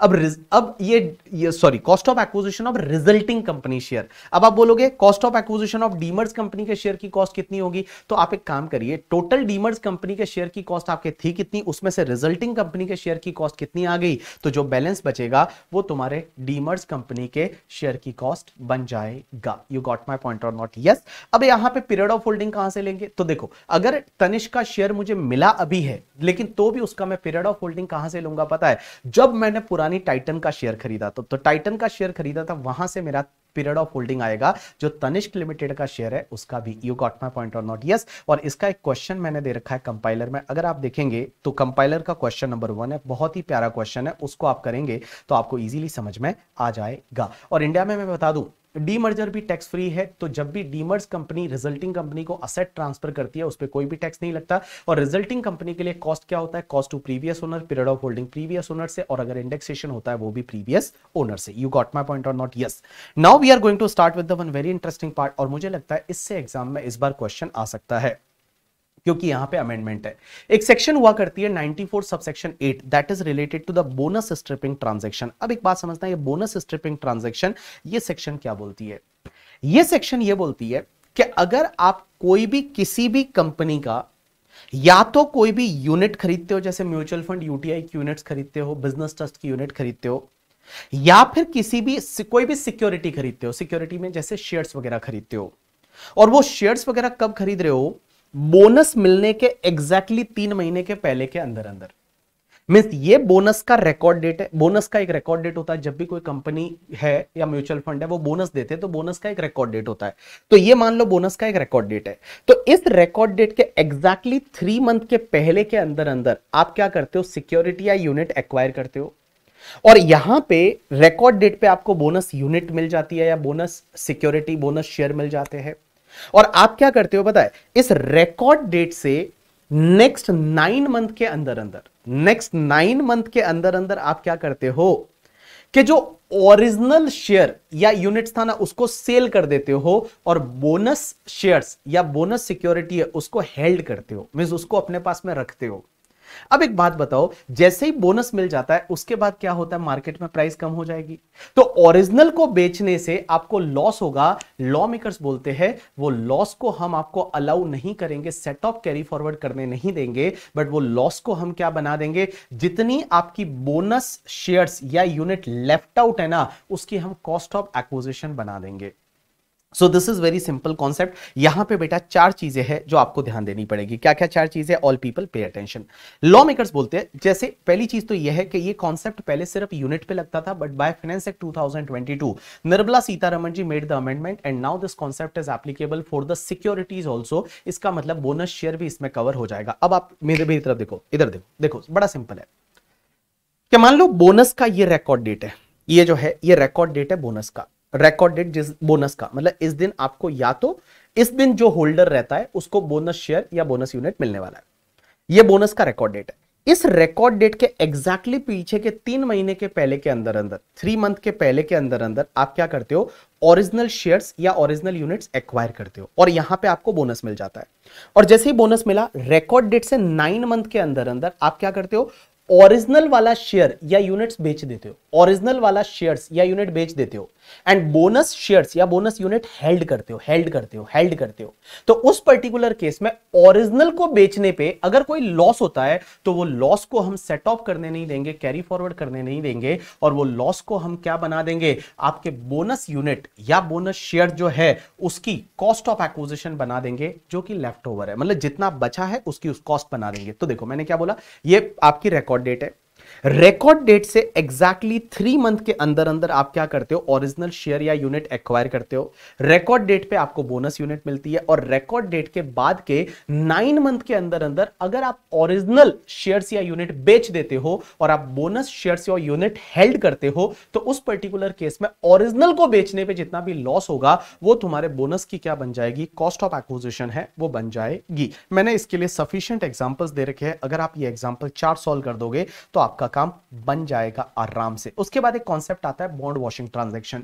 ये bond washing transaction क्या होता है कि अगर जैसे मान लो फॉर एन एग्जांपल मेरे पास में एक डिबेंचर है, और डिबेंचर पे मुझे पता है 31 दिसंबर को इंटरेस्ट मिलने वाला है, तो मैं क्या करूंगा, 29 दिसंबर को वो बॉन्ड्स किसी को ट्रांसफर कर दूंगा, इंटरेस्ट उसको मिल जाएगा करके, ठीक है, और उसके 2 दिन बाद वापस मैं खरीद लूंगा सेम रेट पे, तो इंटरेस्ट इनकम उसकी इनकम बन जाएगी। और मान लो उसको बेसिक एग्जेम्पशन का बेनिफिट मिलता है, कम रेट से टैक्स लगता है, तो ये प्लानिंग हो जाएगी। तो यहां पे लॉ मेकर्स बोलते हैं कि अगर असेसिंग ऑफिसर को ऐसा लगता है कि कोई पर्सन ऐसा प्रैक्टिस कर रहा है कि इंटरेस्ट डेट से पहले वो बॉन्ड्स या डिबेंचर को किसी को ट्रांसफर कर देता है, इंटरेस्ट मिलने के बाद वो वापस रीएक्वायर कर लेता है, अगर वो ऐसा कर रहा है तो वो इंटरेस्ट जो मिला है ना उस पर्सन को, वो उसके हाथ में टैक्सेबल ना करके और ट्रांसफर के हाथ में टैक्सेबल कर सकता है करके, ठीक है।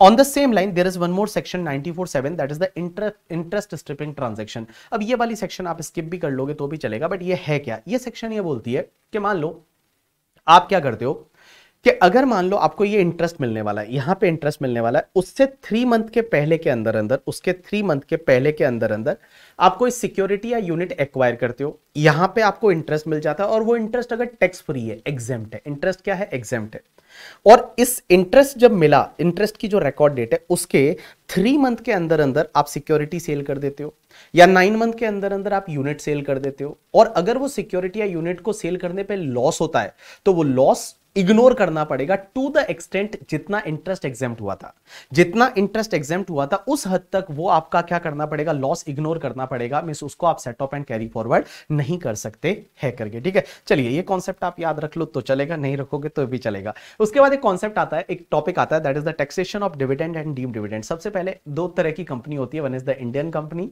And one is the foreign company. Indian company ऐसी कंपनी होती है जो इंडिया में इनकॉर्पोरेट हुई है, फॉरेन कंपनी ऐसी कंपनी होती है जो इंडिया के बाहर इनकॉर्पोरेट हुई है। लेकिन सर डोमेस्टिक कंपनी क्या होता है, तो मैं बता दूं, देखो all Indian companies are domestic company, जितनी भी इंडियन कंपनीज है वो डोमेस्टिक कंपनी है। लेकिन एक चीज ध्यान रखना, फॉरेन कंपनी भी डोमेस्टिक कंपनी बन जाएगी अगर foreign company made prescribe arrangement for dividend distribution in India. अगर फॉरेन कंपनी ने कोई प्रिस्क्राइब अरेंजमेंट किए हैं for the dividend distribution in India, तो वो फॉरेन कंपनी है, वो भी आपकी डोमेस्टिक कंपनी बन जाएगी। तो देखो मैं बोलूंगा all Indian companies are domestic company, but all domestic companies are not Indian company, because foreign company can also be treated as domestic company अगर उसने कुछ प्रिस्क्राइब अरेंजमेंट किए हैं for the dividend distribution in India. अब ये prescribe arrangement क्या हो सकते हैं, तो प्रिस्क्राइब अरेंजमेंट में उनको share certificate, share register India में मेंटेन करना पड़ेगा, एजीएम इंडिया में मेंटेन करना पड़ेगा, एजीएम इंडिया में होगा एंड ऑल, तो बट ऐसा होता नहीं है करके, ठीक है। चलिए अब अपन आगे बढ़ते हैं, और मैं एक बात बताऊं, अभी आज की डेट में आपको डिविडेंड जो मिलता है ना, वो आपके लिए आईएफओएस में टैक्सेबल होता है। आईएफओएस में टैक्सेबल हो जाता है, सीधा आप डिविडेंड को आईएफओएस में टैक्सेबल कर दीजिए करके, ठीक है। अब क्वेश्चन ये आता है, सर अगर डोमेस्टिक कंपनी से डिविडेंड मिला वो भी टैक्सेबल है, फॉरेन कंपनी से डिविडेंड मिला वो भी टैक्सेबल है? Answer is yes. अगर आपको डोमेस्टिक कंपनी से डिविडेंड मिलता है that is also taxable in hands of the receiver, and foreign company से डिविडेंड मिला that is also taxable in hands of receiver as per normal tax rate. Normal tax rate से taxable होता है। लेकिन एक चीज समझना, आपको पता है लास्ट ईयर तक एक सेक्शन हुआ करती थी, that section number was 115 BBD करके। उसमें यह लिखा होता था कि अगर कोई भी फॉरेन कंपनी से इंडियन कंपनी को डिविडेंड मिलता है जिसमें वो 26% और मोर का इक्विटी शेयर होल्डिंग है, तो that was taxable at the rate 15%। एक चीज समझना, वो सेक्शन हट गई है, that section is not applicable now. तो आप 115 बीबीडी को आप भूल जाना, अगर आपने कहीं पहले पढ़ा हो, अपन ने बुक में कवर नहीं किया क्योंकि वो हटा दिया गया है करके, ठीक है। अभी आप ये ध्यान रखिए कि डोमेस्टिक कंपनी से डिविडेंड मिलता है या फॉरेन कंपनी से डिविडेंड मिलता है, that is taxable as per the normal tax rate in hands of the receiver. लेकिन क्वेश्चन ये आता है डिविडेंड टैक्सेबल कब होगा? तो बेटा देखो, डिविडेंड टैक्सेबिलिटी के लिए एक सेक्शन होती है सेक्शन 8 करके, और सेक्शन 8 ये बोलती है कि अगर वो फाइनल डिविडेंड है तो फाइनल डिविडेंड टैक्सेबल आपके हाथ में उस ईयर में होगा जिस ईयर में वो कंपनी उसको एजीएम में डिक्लेयर करती है। मींस कंपनी एजीएम में डिक्लेयर करती है उस ईयर में टैक्सेबल हो जाएगा। If it is a final dividend, then it will be taxable in hands of shareholder in the year in which company declared that dividend in the AGM. But अगर वो deem dividend है या interim dividend है, तो आप ये ध्यान रखना, it will be taxable in the year in which it is received और पेड। सो बेसिकली मैं ये बोलूं कि देखो, final dividend will be taxable in hands of share holder in the year in which it is declared in the AGM. But अगर मान लो deem dividend है या इंटरिम डिविडेंड है, जिस ईयर में आपको रिसीव होता है उस ईयर में आपके लिए टैक्सेबल हो जाएगा। उसके आगे कॉन्सेप्ट आता है डीम डिविडेंड। अब ये डीम डिविडेंड क्या होता है? तो डीम डिविडेंड में बहुत सारी सेक्शन है, 222 A B C D and E करके। सबसे पहले अपन बात करते हैं ए की। ए को ऐसे याद रखोगे, deem dividend A for asset, क्या ए फॉर एप्पल नहीं, ए फॉर असेट। 222 ए क्या बोलती है कि अगर कोई भी कंपनी है वो किसी भी शेयर होल्डर को असेट बांटती है, क्या बांटती है? असेट बांटती है। असेट बांटती है तो वो असेट की वैल्यू है वो डीम डिविडेंड मानी जाएगी उस शेयर होल्डर के हाथ में, but to the extent accumulated profit of the company whether capitalised और नॉट। जितना कंपनी का एक्यूमुलेटेड प्रॉफिट है वेदर कैपिटलाइज्ड और नॉट, इसका मतलब ये हुआ कि अगर मान लो उस प्रॉफिट में से कोई बोनस शेयर इशू कर रखे तो वो भी आपका कैपिटल माना जाए, वो भी आपका रिजर्व एंड सरप्लस माना जाएगा। जैसे फॉर एन एग्जांपल आपको एक बैलेंस शीट दे रखी है, उसमें क्या हुआ कि रिजर्व एंड सरप्लस का अमाउंट 10 लाख है और उसमें ऐसा दे रखा है कि 2 लाख के बोनस शेयर इशू किए हैं, तो यहां पे एक्यूमुलेटेड प्रॉफिट वेदर कैपिटलाइज और नॉट है वो टोटल आपका 12 लाख लिया जाएगा। तो देखिए सबसे पहले 222 ए क्या बोलती है? ए फॉर असेट, कि अगर कोई भी कंपनी अपने शेयर होल्डर को असेट बांटती है तो असेट बांटा तो वो शेयर होल्डर को जो असेट मिला ना वो डीम डिविडेंड माना जाएगा, but to the extent accumulated profit of the company whether capitalise और नॉट। उसके बाद 222 बी, बी का मतलब होता है कि आप एक बात समझना, प्रेफरेंस शेयर होल्डर को बोनस शेयर दिया, बिकॉज इक्विटी शेयर होल्डर को बोनस शेयर देते हैं उसमें कोई बेनिफिट नहीं होता। प्रेफरेंस शेयर होल्डर को अगर बोनस शेयर दिया या फिर किसी भी शेयर होल्डर को आपने debenture stock deposit certificate free of cost दे दिए, तो उस पर्टिकुलर केस में ये डीम डिविडेंड माना जाएगा to the extent accumulated profit of the company whether capitalise और नॉट। यहां पे मैं क्या बोल रहा हूं? To the extent accumulated profit of the company. जैसे मान लो किसी शेयर होल्डर को डिबेंचर दिए, वो 12 लाख के दिए, बट कंपनी का एक्यूमुलेटेड प्रॉफिट 7 लाख ही है, तो उसमें 7 लाख ही डीम डिविडेंड माना जाएगा। तो देखिए 222 A for asset, B for bonus share to preference share holder और टू एनी शेयर होल्डर अगर आप क्या दे रहे हो, डिबेंचर स्टॉक डिपॉजिट सर्टिफिकेट दे रहे हो तो। उसके बाद 222C, सी का मतलब होता है close down of the company. आप ये समझिए कि कंपनी क्लोज डाउन हो गई, और जब कंपनी क्लोज डाउन कब होती है, लिक्विडेशन पे। लिक्विडेशन पे अगर शेयर होल्डर को कोई भी असेट बांटी जाती है तो वो डीम डिविडेंड माना जाएगा to the extent accumulated profit of the company whether capitalise और नॉट। एंड 222D का मतलब होता है reduction in share capital. Reduction in share capital, इसको डी को आप ऐसे याद रखिए, डिक्रीज इन शेयर कैपिटल। बहुत बार क्या होता है कि अगर मान लो किसी शेयर की फेस वैल्यू 10 रुपीज है और कंपनी क्या करती है, 10 रुपीज को अगर 8 रुपीज पे लाके और 2 रुपीज शेयर होल्डर को वापस पे कर देती है, 2 रुपीज है वो शेयर होल्डर को दे देती है, तो यहां पे शेयर कैपिटल को रिड्यूस करके और 2 रुपीज अगर शेयर होल्डर को दे दिया तो वो तुम्हारा डीम डिविडेंड माना जाएगा to the extent accumulated profit of the company. तो अपन ने क्या पढ़ा, 222 ABCD ऐसे याद कैसे रखना है, A for asset, B for bonus share to the preference share holder और debenture stock deposit certificate to the any share holder. C मतलब close down of the company, liquidation. D का मतलब decrease in share capital and pay off to the share holder. तो यहां पे deem dividend माना जाएगा to the extent accumulated profit of the company whether capitalise और not. अब एक और चीज समझना, जब भी यहां पे 222A में असेट बांटी जाती है, जैसे 222C में असेट बांटी जाती है, तो उस पर्टिकुलर केस में असेट की वैल्यू क्या लोगे, बुक वैल्यू डीम डिविडेंड मानी जाएगी या fair market value? Right answer is fair market value. जो फेयर मार्केट वैल्यू रहेगा ना, वो fair market value will be treated as deem dividend. उसके बाद में अपन पढ़ते हैं 222E and 222E is a extraordinary section. अब एक चीज समझना,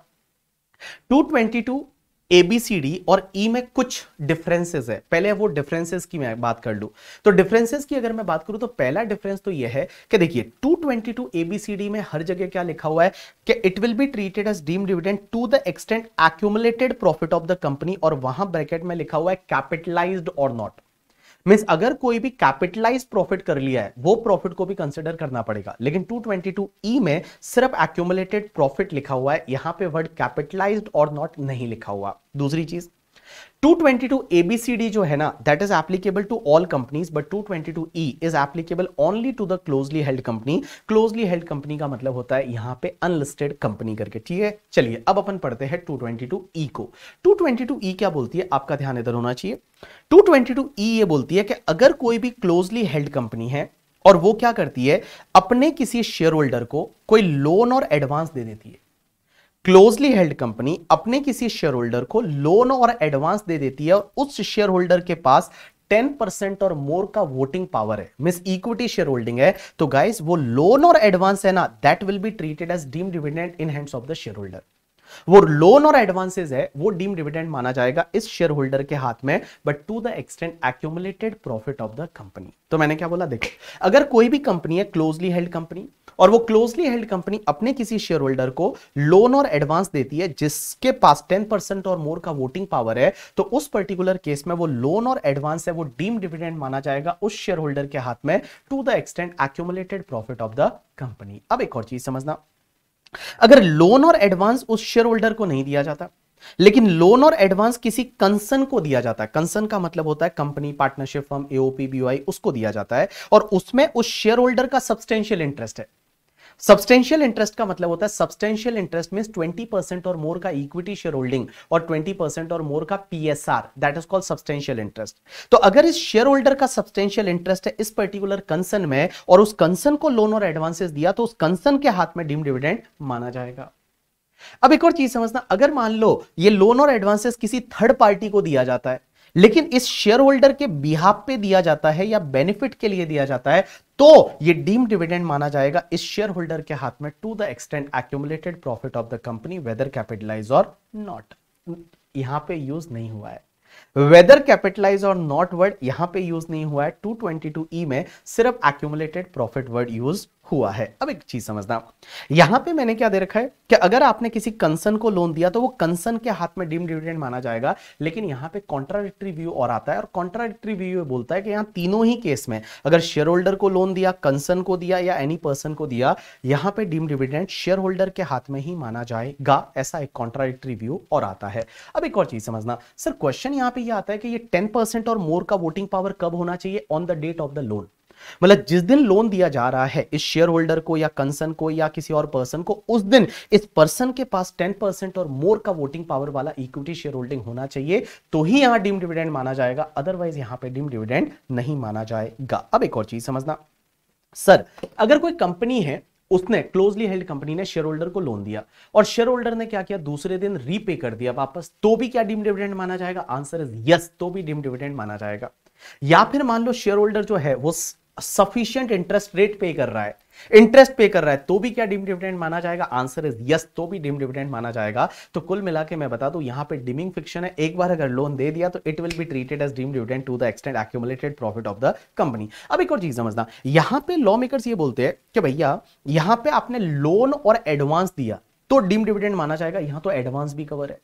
लेकिन एक एक्सेप्शन है कि यहां पे ट्रेड एडवांसेस कवर नहीं है। ट्रेड एडवांसेस का मतलब होता है कि बहुत बार क्या होता है, जैसे शेयर होल्डर है वो एडवांस ले लेता है कुछ कंपनी के काम के लिए, that is called trade advance. तो ट्रेड एडवांसेस यहां पे कवर नहीं होंगे। जैसे मैं दुबई गया और दुबई से मेरी कंपनी के लिए मेरे को कुछ कैमरा खरीदना था, तो दिस इज कॉल्ड, मैंने एडवांस लिया और उसी एडवांस से कैमरा कंपनी के लिए खरीद के आया, तो that is not treated as deemed dividend, ये डीम्ड डिविडेंड नहीं माना जाएगा। अब यहां पे एक और चीज समझना बेटा, 5 चीजें ऐसी है जो आपका डिविडेंड नहीं माना जाएगा, डीम्ड डिविडेंड नहीं माना जाएगा। सबसे पहली चीज ये कि अगर कोई भी कंपनी है उसका मनी लेंडिंग का ही बिजनेस है and company is giving the loan in the ordinary course of the business, means money lending is a substantial part of the business. Money lending है वो substantial part of the business है and ordinary course of business में अगर कोई company loan दे रही है तो वो डिविडेंड डीम्ड डिविडेंड नहीं माना जाएगा।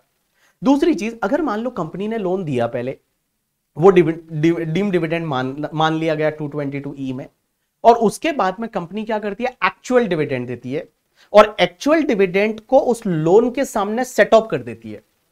एक्चुअल डिविडेंड जब दे रही है उस टाइम पे जो लोन है उस लोन के सामने सेट ऑफ कर देती है एक्चुअल डिविडेंड को, तो उस पर्टिकुलर केस में वो सेटअप वाला अमाउंट फिर डिविडेंड डीम डिविडेंड नहीं माना जाएगा, क्योंकि वो ऑलरेडी जब लोन दिया था पहले तो डीम डिविडेंड माना जा चुका है। अब कंपनी एक्चुअल डिविडेंड देती है और एक्चुअल डिविडेंड को उस लोन के सामने सेट ऑफ कर देती है, तो वो तुम्हारा डिविडेंड डीम डिविडेंड नहीं माना जाएगा। अब एक और चीज समझना, अगर कोई कंपनी अपने शेयर्स को बायबैक कर देती है तो वो भी तुम्हारा डिविडेंड डीम डिविडेंड नहीं माना जाएगा। और उसके बाद में जो 222C हमने पढ़ा था, that is close down liquidation, and 222D हमने पढ़ा था डिक्रीज इन शेयर कैपिटल, वो दोनों ही सेक्शन प्रेफरेंस शेयर होल्डर के केस में नहीं लगेगी। एंड उसके बाद में अगर मान लो जब भी डीमर्जर होता है, और डीमर्जर के केस में जो नई कंपनी बनती है ना, रिजल्टिंग कंपनी तनिष्क लिमिटेड, वो जब टाइटन लिमिटेड के शेयर होल्डर को free of cost share issue कर देती है तो वो तुम्हारा डिविडेंड डीम डिविडेंड नहीं माना जाएगा। You got my point or not? Yes. Now we are going to start with the one very important section, that is section 80M करके। और 80M क्या बोलती है, that is the deduction in respect of certain inter corporate dividend. अब एक बात समझना, अगर एक कंपनी है उसको किसी दूसरी कंपनी से डिविडेंड मिलता है तो पहले वो आईएफओएस में टैक्सेबल होगा। अब यार एक बात बताओ, वो कंपनी ने उसी डिविडेंड में से अपने शेयर होल्डर को डिविडेंड दिया तो वो शेयर होल्डर के हाथ में वापस टैक्सेबल हो जाएगा, तो यहां तो डबल टैक्सेशन हो जाएगा ना।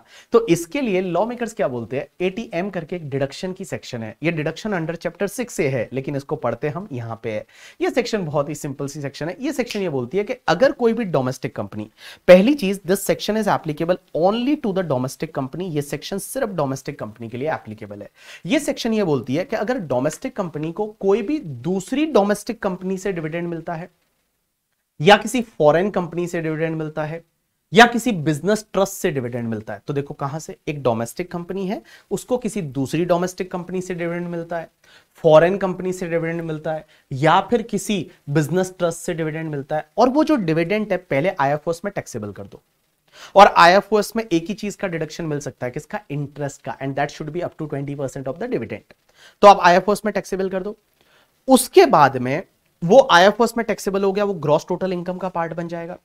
उसके बाद में उसमें से एक डिडक्शन मिलेगा 80M का, और वो डिडक्शन कितना मिलेगा पता है, जितना इनका डिविडेंड इनकम इस बार बना है एंड जितना डिविडेंड इस कंपनी ने डिस्ट्रीब्यूट किया है up to the due date, up to the due date. और ड्यू डेट का मतलब होता है कि रिटर्न फाइलिंग की ड्यू डेट से एग्जैक्टली 1 महीना पहले, that is called up to the due date. In simple word मैं ये बोल दूं, टैक्स ऑडिट की ड्यू डेट, क्योंकि रिटर्न फाइलिंग की ड्यू डेट से 1 महीने पहले टैक्स ऑडिट होती है। तो ऑडिट की ड्यू डेट तक जितना इन्होंने डिस्ट्रीब्यूट किया है, विच एवर इज लोअर है, उतने का डिडक्शन यहां पे मिल जाएगा कंपनी को। जैसे मैं एक एग्जांपल लेता हूं, हमारी कंपनी है बीबी वर्चुअल्स प्राइवेट लिमिटेड, उनको किसी दूसरी डोमेस्टिक कंपनी से डिविडेंड जो मिला, फॉरेन कंपनी से मिला, बिजनेस ट्रस्ट से मिला, पहले हम आईएफओएस में टैक्सेबल कर देंगे, उसके बाद वो ग्रॉस टोटल इनकम का पार्ट बन जाएगा। अब डिडक्शन कितना मिलेगा पता है, जितना डिविडेंड इनकम है एंड जितना डिविडेंड हमने हमारी कंपनी ने डिस्ट्रीब्यूट किया up to due date means 1 month before the due date of return filing. So हमारी कंपनी का due date of return filing आएगा 31 अक्टूबर, तो उससे 1 मंथ पहले मींस 30 सितंबर ऑफ असेसमेंट ईयर। तो 30 सितंबर ऑफ असेसमेंट ईयर तक जितना डिस्ट्रीब्यूट किया वो डिविडेंड, और जितना डिविडेंड इनकम हमारा है विच एवर इज लोअर है उतने का हमको एटीएम में क्या मिल जाएगा, डिडक्शन है वो डिडक्शन मिल जाएगा करके। ठीक है, चलिए उसके बाद मैंने यहां पे दे रखा है taxability of dividend up to 31 March 2020। उससे पहले डिविडेंड के साथ क्या होता था अभी आपको याद रखने की जरूरत नहीं है। उसके बाद में कुछ केस लॉज है। सबसे पहला क्या है, Shri Rama Multitech limited 2018 supreme court का जजमेंट है। इसमें क्या हुआ कि एक जो कंपनी है वो कंपनी बेसिकली शेयर इशू करने जा रही है, और शेयर इशू करने जा रही है, और उस केस में क्या हुआ कि पहले अभी तो आजकल तो क्या होता है, कंपनी जब भी शेयर इशू करती है तो उसका जो पैसा कंपनी ले नहीं सकती। आपको पता है वो पैसा ब्लॉक होता है, सिर्फ आपके अकाउंट से जब आप आईपीओ लगाते हो तो पैसा ब्लॉक होता है, जाता नहीं है, बट पहले जाता था। तो कंपनी को पैसा मिला और स्टैट्यूटरी लॉ का रिक्वायरमेंट था कि कंपनी को उसको सेपरेट अकाउंट में पार्क करना पड़ेगा, और जब भी शेयर का अलॉटमेंट कंप्लीट हो जाएगा, जिन एप्लीकेशन को अलॉटमेंट नहीं हुआ उनका रिफंड हो जाएगा और बाद में वो पैसा यूज कर सकते हैं। तो कंपनी ने क्या किया, एक अलग अकाउंट में उस पैसे को पार्क कर दिया, और वो पार्क करने के बाद अब जब पैसे को अलग अकाउंट में पार्क किया उस पर कुछ इंटरेस्ट मिल गया।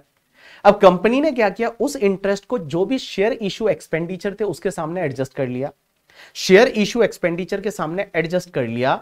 लेकिन असेसिंग ऑफिसर बोलता है कि नहीं, ये जो इंटरेस्ट मिला है it should be taxable under income from other sources. तो क्या यहां असेसिंग ऑफिसर सही है या कंपनी सही है? तो यहां पे सुप्रीम कोर्ट का जजमेंट है कि no, that interest is not taxable under income from other sources, because यहां पे कंपनी ने कोई इन्वेस्टमेंट नहीं किया। अगर इन्वेस्टमेंट किया होता है उसका इंटरेस्ट आता है, वो आपके अदर सोर्सेज में टैक्सेबल होता है। यहां पे तो वो स्टैट्यूटरी रिक्वायरमेंट थी, लॉ का रिक्वायरमेंट था कि उस पैसे को आपको क्या करना पड़ेगा, अलग अकाउंट में पार्क करना पड़ेगा। इसके लिए उन्होंने अलग अकाउंट में पार्क किया, और तो जो भी इंटरेस्ट आएगा that will be adjusted against, वो एडजस्ट हो जाएगा किसके सामने, आपके जो भी पब्लिक इशू से रिलेटेड एक्सपेंडिचर है उसके सामने एडजस्ट हो जाएगा। उसके बाद में Parle plastic limited 2011 Bombay high court का जजमेंट है। सर क्वेश्चन ये आता है, अभी आपने बताया था कि अगर कोई कंपनी का मनी लैंडिंग का बिजनेस है, और मनी लैंडिंग है वो substantial part of the business है, तो उस पर्टिकुलर केस में यहां पे वो डिविडेंड डीम डिविडेंड नहीं माना जाएगा, but substantial part of the business बोलेंगे किसको?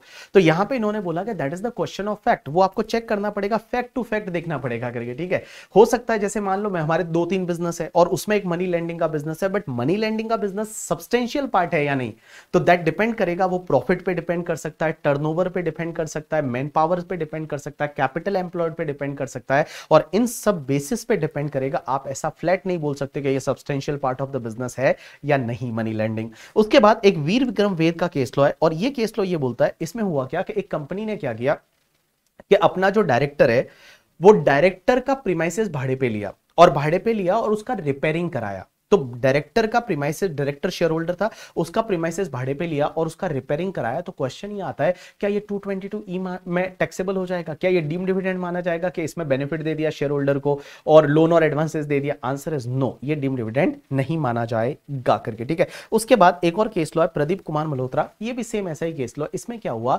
कि शेयर होल्डर जो था प्रदीप कुमार मल्होत्रा, उसने अपनी किसी प्राइवेट लिमिटेड कंपनी जो थी उस कंपनी को क्या किया, कुछ बेनिफिट दिया। मींस मान लो फॉर एन एग्जांपल उसने उसकी पर्सनल गारंटी दी, और पर्सनल गारंटी दी, उसकी पर्सनल प्रॉपर्टी दी, और कंपनी ने लोन लिया, और उसके बदले क्या हुआ कि इसने कंपनी से कुछ पैसा लिया। तो कंपनी से कुछ पैसा लिया, और उस लिए लिया क्योंकि इसने कंपनी को बेनिफिट दिया था। तो क्वेश्चन यहां पे यह आता है, क्या ये डीम डिविडेंड माना जाएगा? आंसर इज नो, यहां पे भी डीम डिविडेंड नहीं माना जाएगा, क्योंकि यहां पे देखिए क्या लिखा हुआ है, वेयर एडवांस और loan is given to the share holder in return of advantage और benefit confirm on the company by the share holder, same shall not be treated as deemed dividend. In the present case, advance given by company to the shareholder to permit allow to the company to mortgage the asset of the shareholder for obtaining the loan from the bank by the company. तो company को bank से loan लेना था, share holder को बोला तेरी personal property यार mortgage कर देना, उसने मॉर्गेज कर दी और उसके लिए उसको कुछ एडवांस दिया। तो उस पर्टिकुलर केस में क्या ये डीम डिविडेंड माना जाएगा? आंसर इज नो, ये डीम डिविडेंड नहीं माना जाएगा। उसके बाद topic number 9 is related to the liquidation. Liquidation के केस में सर क्या क्या ट्रीटमेंट होगा, टैक्स ट्रीटमेंट समझने की कोशिश करना। सबसे पहले इन hands of the company, company के हाथ में कोई भी टैक्स ट्रीटमेंट नहीं है। लिक्विडेशन के केस में कंपनी के हाथ में कुछ भी नहीं होगा। लेकिन एक बात समझना, कंपनी जब असेट ट्रांसफर करेगी शेयर होल्डर को, तो क्या कंपनी के हाथ में ये ट्रांसफर माना जाएगा? और क्या कंपनी को कैपिटल गेन लगेगा? Answer is no. ये ट्रांसफर नहीं माना जाएगा, कैपिटल गेन नहीं लगेगा। इन सिंपल वर्ड मैं बता दूं, कंपनी के हाथ में कोई भी टैक्स ट्रीटमेंट नहीं है in case of the liquidation. Share holder के हाथ में क्या होगा? तो एक बात समझना, एक तो हमने 222C सेक्शन पढ़ा था, और 222C क्या बोलता है?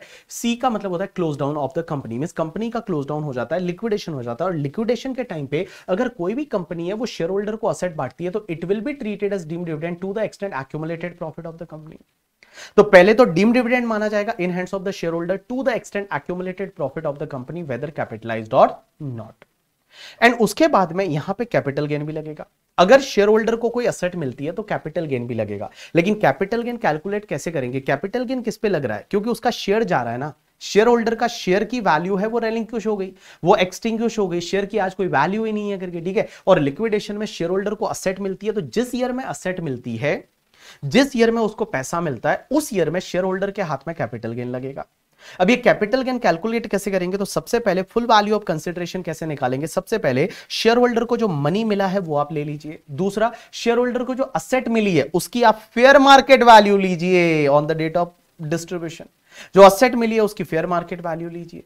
जो भी टोटल अमाउंट आएगा उस टोटल अमाउंट में से जितना ऑलरेडी डीम्ड डिविडेंड 222C में माना जा चुका है, जितना ऑलरेडी डीम्ड डिविडेंड माना जा चुका है शेयर होल्डर के हाथ में 222C में, उतना आप लेस कर दीजिए, क्योंकि उस पे ऑलरेडी टैक्स उसने IFRS में भर दिया है, तो उतना लेस कर दीजिए। बाकी जो भी बचेगा that is called full value of consideration.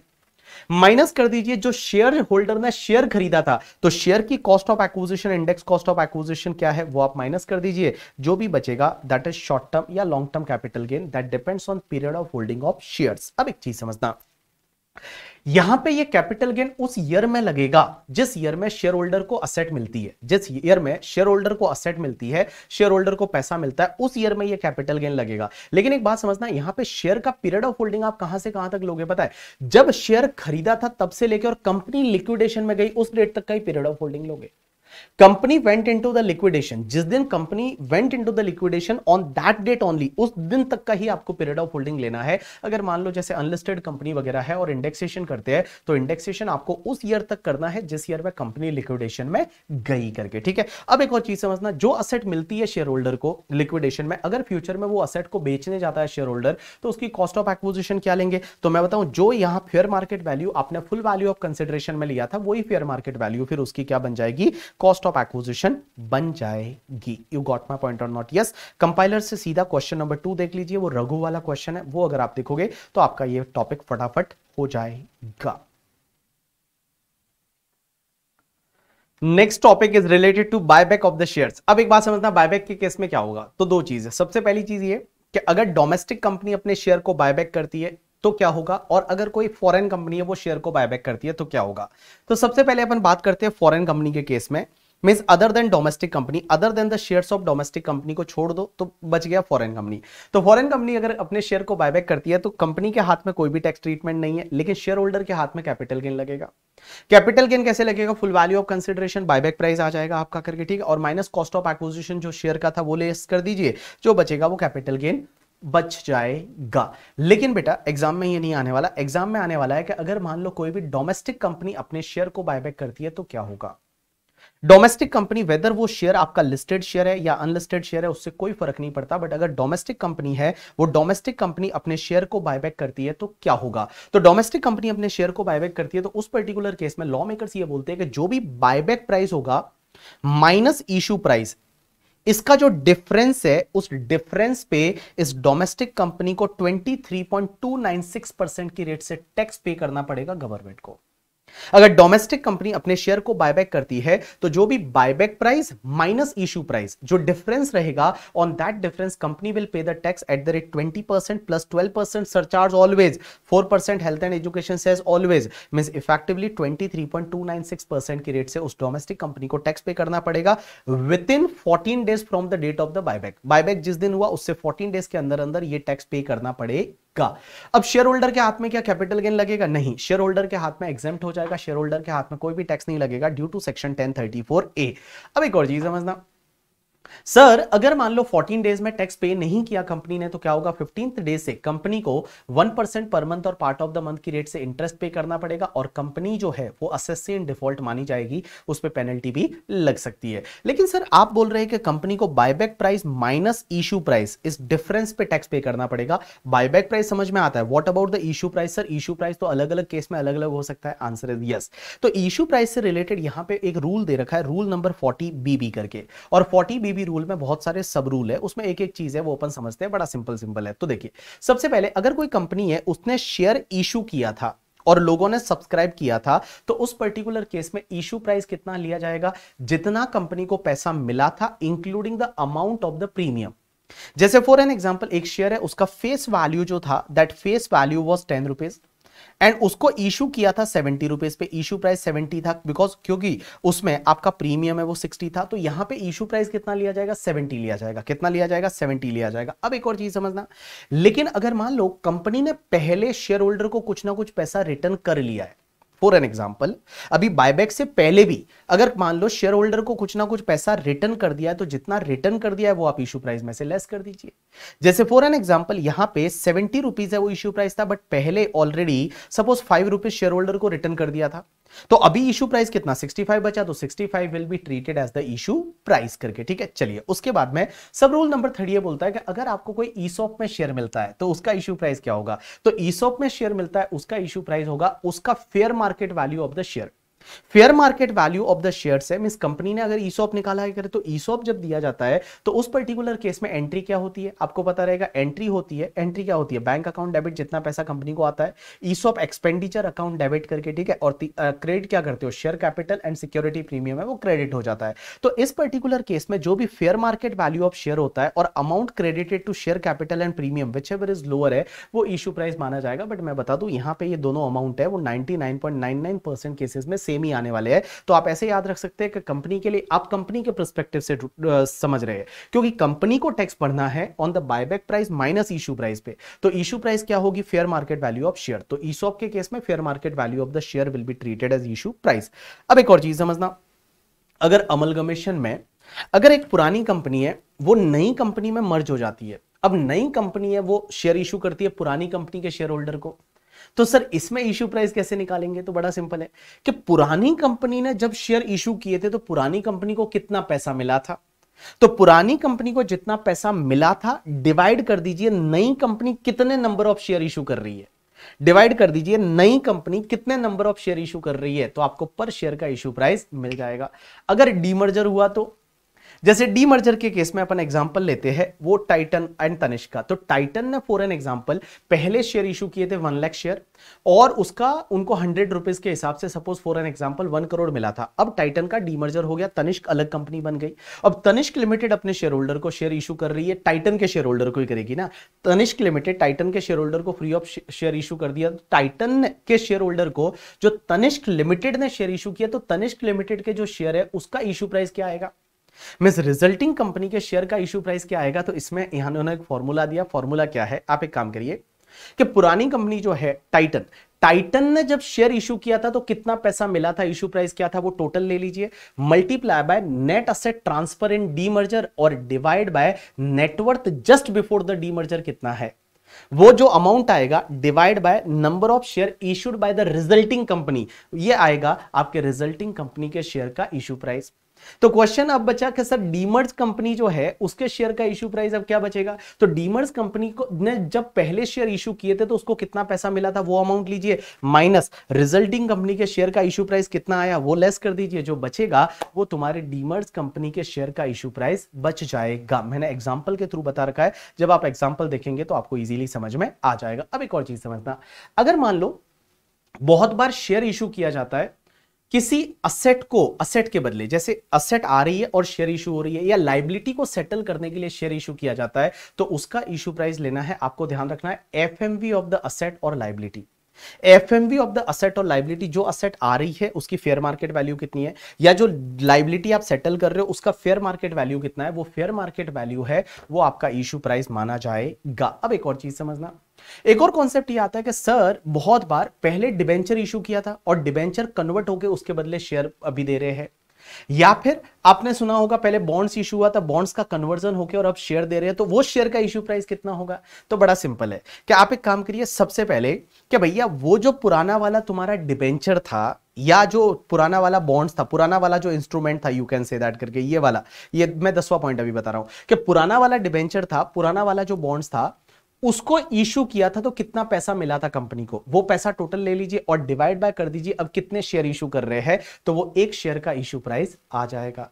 अब एक और चीज समझना, बोनस शेयर एंड सिक्योरिटी का इशू प्राइस क्या लिया जाएगा? निल। बोनस शेयर का इशू प्राइस है वो निल लिया जाएगा। और अगर मान लो यहां पे आपका बायबैक जो हो रहा है, वो बायबैक अगर मान लो डीमैट फॉर्म में जो सिक्योरिटी है उसका हो रहा है, तो इशू प्राइस कैसे दिया देखा जाएगा? फीफो मेथड पे, कि पहले कितना इशू किया था वो इशू प्राइस, उसके बाद कितना इशू किया था, उसके बाद कितना इशू किया था। मींस इन सिंपल वर्ड में बता दूं, यहां पे फीफो मेथड है वो फॉलो होगा। और एनी अदर केस में किसी में फॉल नहीं होता है, तो उस पर्टिकुलर केस में फेस वैल्यू ऑफ शेयर है वो आपका इशू प्राइस माना जाएगा। अब एक और चीज समझना, यहां पे क्या होता है कि अगर पार्टनरशिप फर्म का कन्वर्जन हो जाता है कंपनी में, या फिर प्रोप्राइटरी कंसर्न का कन्वर्जन हो जाता है कंपनी में, ऐसा मैंने कैपिटल गेन में बताया था, सक्सेशन वाला सेक्शन 47 में, यू नो दैट, तो कैपिटल गेन नहीं लगता। तो प्रोप्राइटरी कंसर्न या पार्टनरशिप फर्म है, अगर वो कंपनी में कन्वर्ट हो गया तो उस पर्टिकुलर केस में क्या होगा? Company free of cost share issue करेगी, तो उसका इशू प्राइस कैसे लिया जाएगा?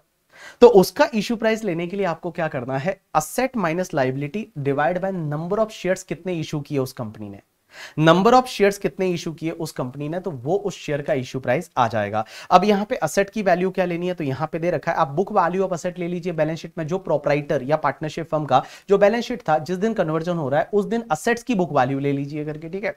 बट ध्यान रखना है कि असेट्स में आपका जो भी आपका टीडीएस टीसीएस एडवांस टैक्स है वो आपको नहीं लेना, as well as deferred revenue expenditure है वो आपको नहीं लेना, और लाइबिलिटीज है वो लाइबिलिटीज भी आप बुक वैल्यू पे लेस कर दीजिए। बट लाइबिलिटीज में एक चीज ध्यान रखना है, आपको रिजर्व एंड सरप्लस नहीं लेना है, उसके साथ साथ में प्रोविजन फॉर टैक्सेशन नहीं लेना है, uncertain liability as well as the contingent liability है वो आपको नहीं लेना है। बाकी लाइबिलिटीज आपको बुक वैल्यू पे लेनी है, तो असेट भी बुक वैल्यू पे, लाइबिलिटी भी बुक वैल्यू पे, तो असेट माइनस लाइबिलिटी और divide by number of shares कितने इशू कर रहे हैं वो आपका इशू प्राइस आ जाएगा। यहां पे मैं बता दूं, मैंने सबके लिए एग्जांपल दे रखे हैं, तो इसको रीड करने के बाद अगर आप ये एग्जांपल देखोगे तो आपको इजीली समझ में आ जाएगा कि इशू प्राइस कौन से केसेस में कैसे कैसे निकाला गया है, आपको इजीली समझ में आ जाएगा करके, ठीक है।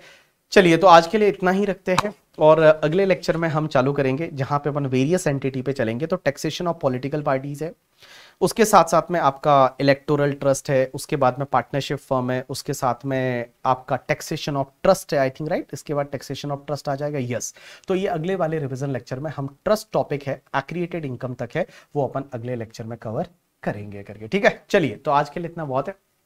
बाकी हर बार जैसे मैं बोलता हूँ, एग्जाम्स है वो पास है और फटाफट फटाफट पढ़ने लग जाओ और चीज़ों को लाइक बड़ा चैलेंजिंग बनाना चालू करो।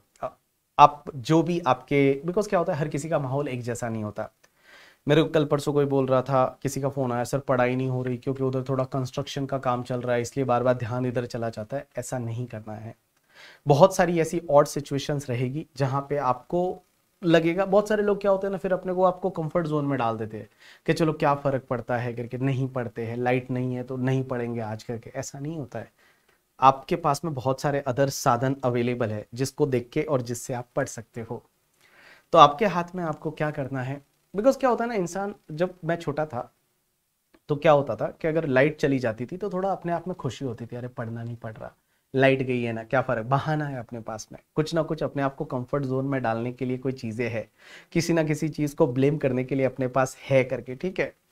वैसा नहीं करना है, वैसा नहीं करना है। जितना टाइम आपको मिलता है, जो रिसोर्सेज आपके पास अवेलेबल है, बिकॉज हर किसी के पास एक जैसे रिसोर्सेज नहीं होते। बिकॉज बहुत सारे लोग बोलते हैं मेरे को लाइब्रेरी फैसिलिटी नहीं मिल रही है इसलिए पढ़ाई नहीं हो रही है करके, ठीक है। उसको तो लाइब्रेरी में मिलती है फैसिलिटी, लाइब्रेरी जाता है इसलिए वो ज़्यादा पढ़ लेता है। ऐसा कुछ नहीं होता है। मैंने आज तक जिंदगी में लाइब्रेरी नहीं गया, एक बार लाइब्रेरी जरूर गया था, उसके बाद वापस नहीं गया क्योंकि वहाँ देखा तो वहाँ तो लोग सब टाइम पास कर रहे हैं करके, ठीक है। किसी एक को जाना है वहाँ पे चाय पीने के लिए, 15 लोग जा रहे हैं चाय पीने के लिए, 1 घंटे बाद आते हैं। 1-2 दिन लाइब्रेरी गया, तीसरे दिन मैंने सोचा कि भैया हमसे यहाँ पढ़ाई ना हो पाए, हमसे तो घर पे ही पढ़ाई होएगी, तो घर पे ही फिर पढ़ना चालू किया, अपने आप को अलग से आइसोलेट कर लिया किसी रूम में और उसके साथ में पढ़ना चालू किया करके, ठीक है। तो ये सब चीज़ें हैं, थोड़ा ध्यान रखो, थोड़ा अपने आप को पुश करो, मोटिवेट करो, एवरी डे ट्राई करो, थोड़ा थोड़ा थोड़ा इंप्रूवमेंट होता जाए, खुश रहा करो, मॉर्निंग में उठ के जो टारगेट सेट किए हैं वो कंप्लीट होने चाहिए इवनिंग तक, और अगर नहीं भी होते हैं तो दूसरे दिन कंप्लीट होने चाहिए करके, ठीक है। और अपने आप को ऐसा डालो ना कि वो टारगेट्स जो आपने सेट किए वो कंप्लीट हो। एक बार अगर मान लो नहीं होता है तो डोंट अगला दिन उस पर मत डालो, अगले दिन वापस दूसरा टारगेट है वो कंप्लीट करो, फिर आपको अंदर से दुख होने लग जाएगा यार कंप्लीट नहीं हुआ था पहले वाला टारगेट, ठीक है। तो भैया अगला टारगेट आप पूरा सीरियसली लोगे और उसको 100% आप कंप्लीट करोगे। चलो आज के लिए इतना बहुत है, कंटिन्यू करते हैं नेक्स्ट रिवीजन लेक्चर।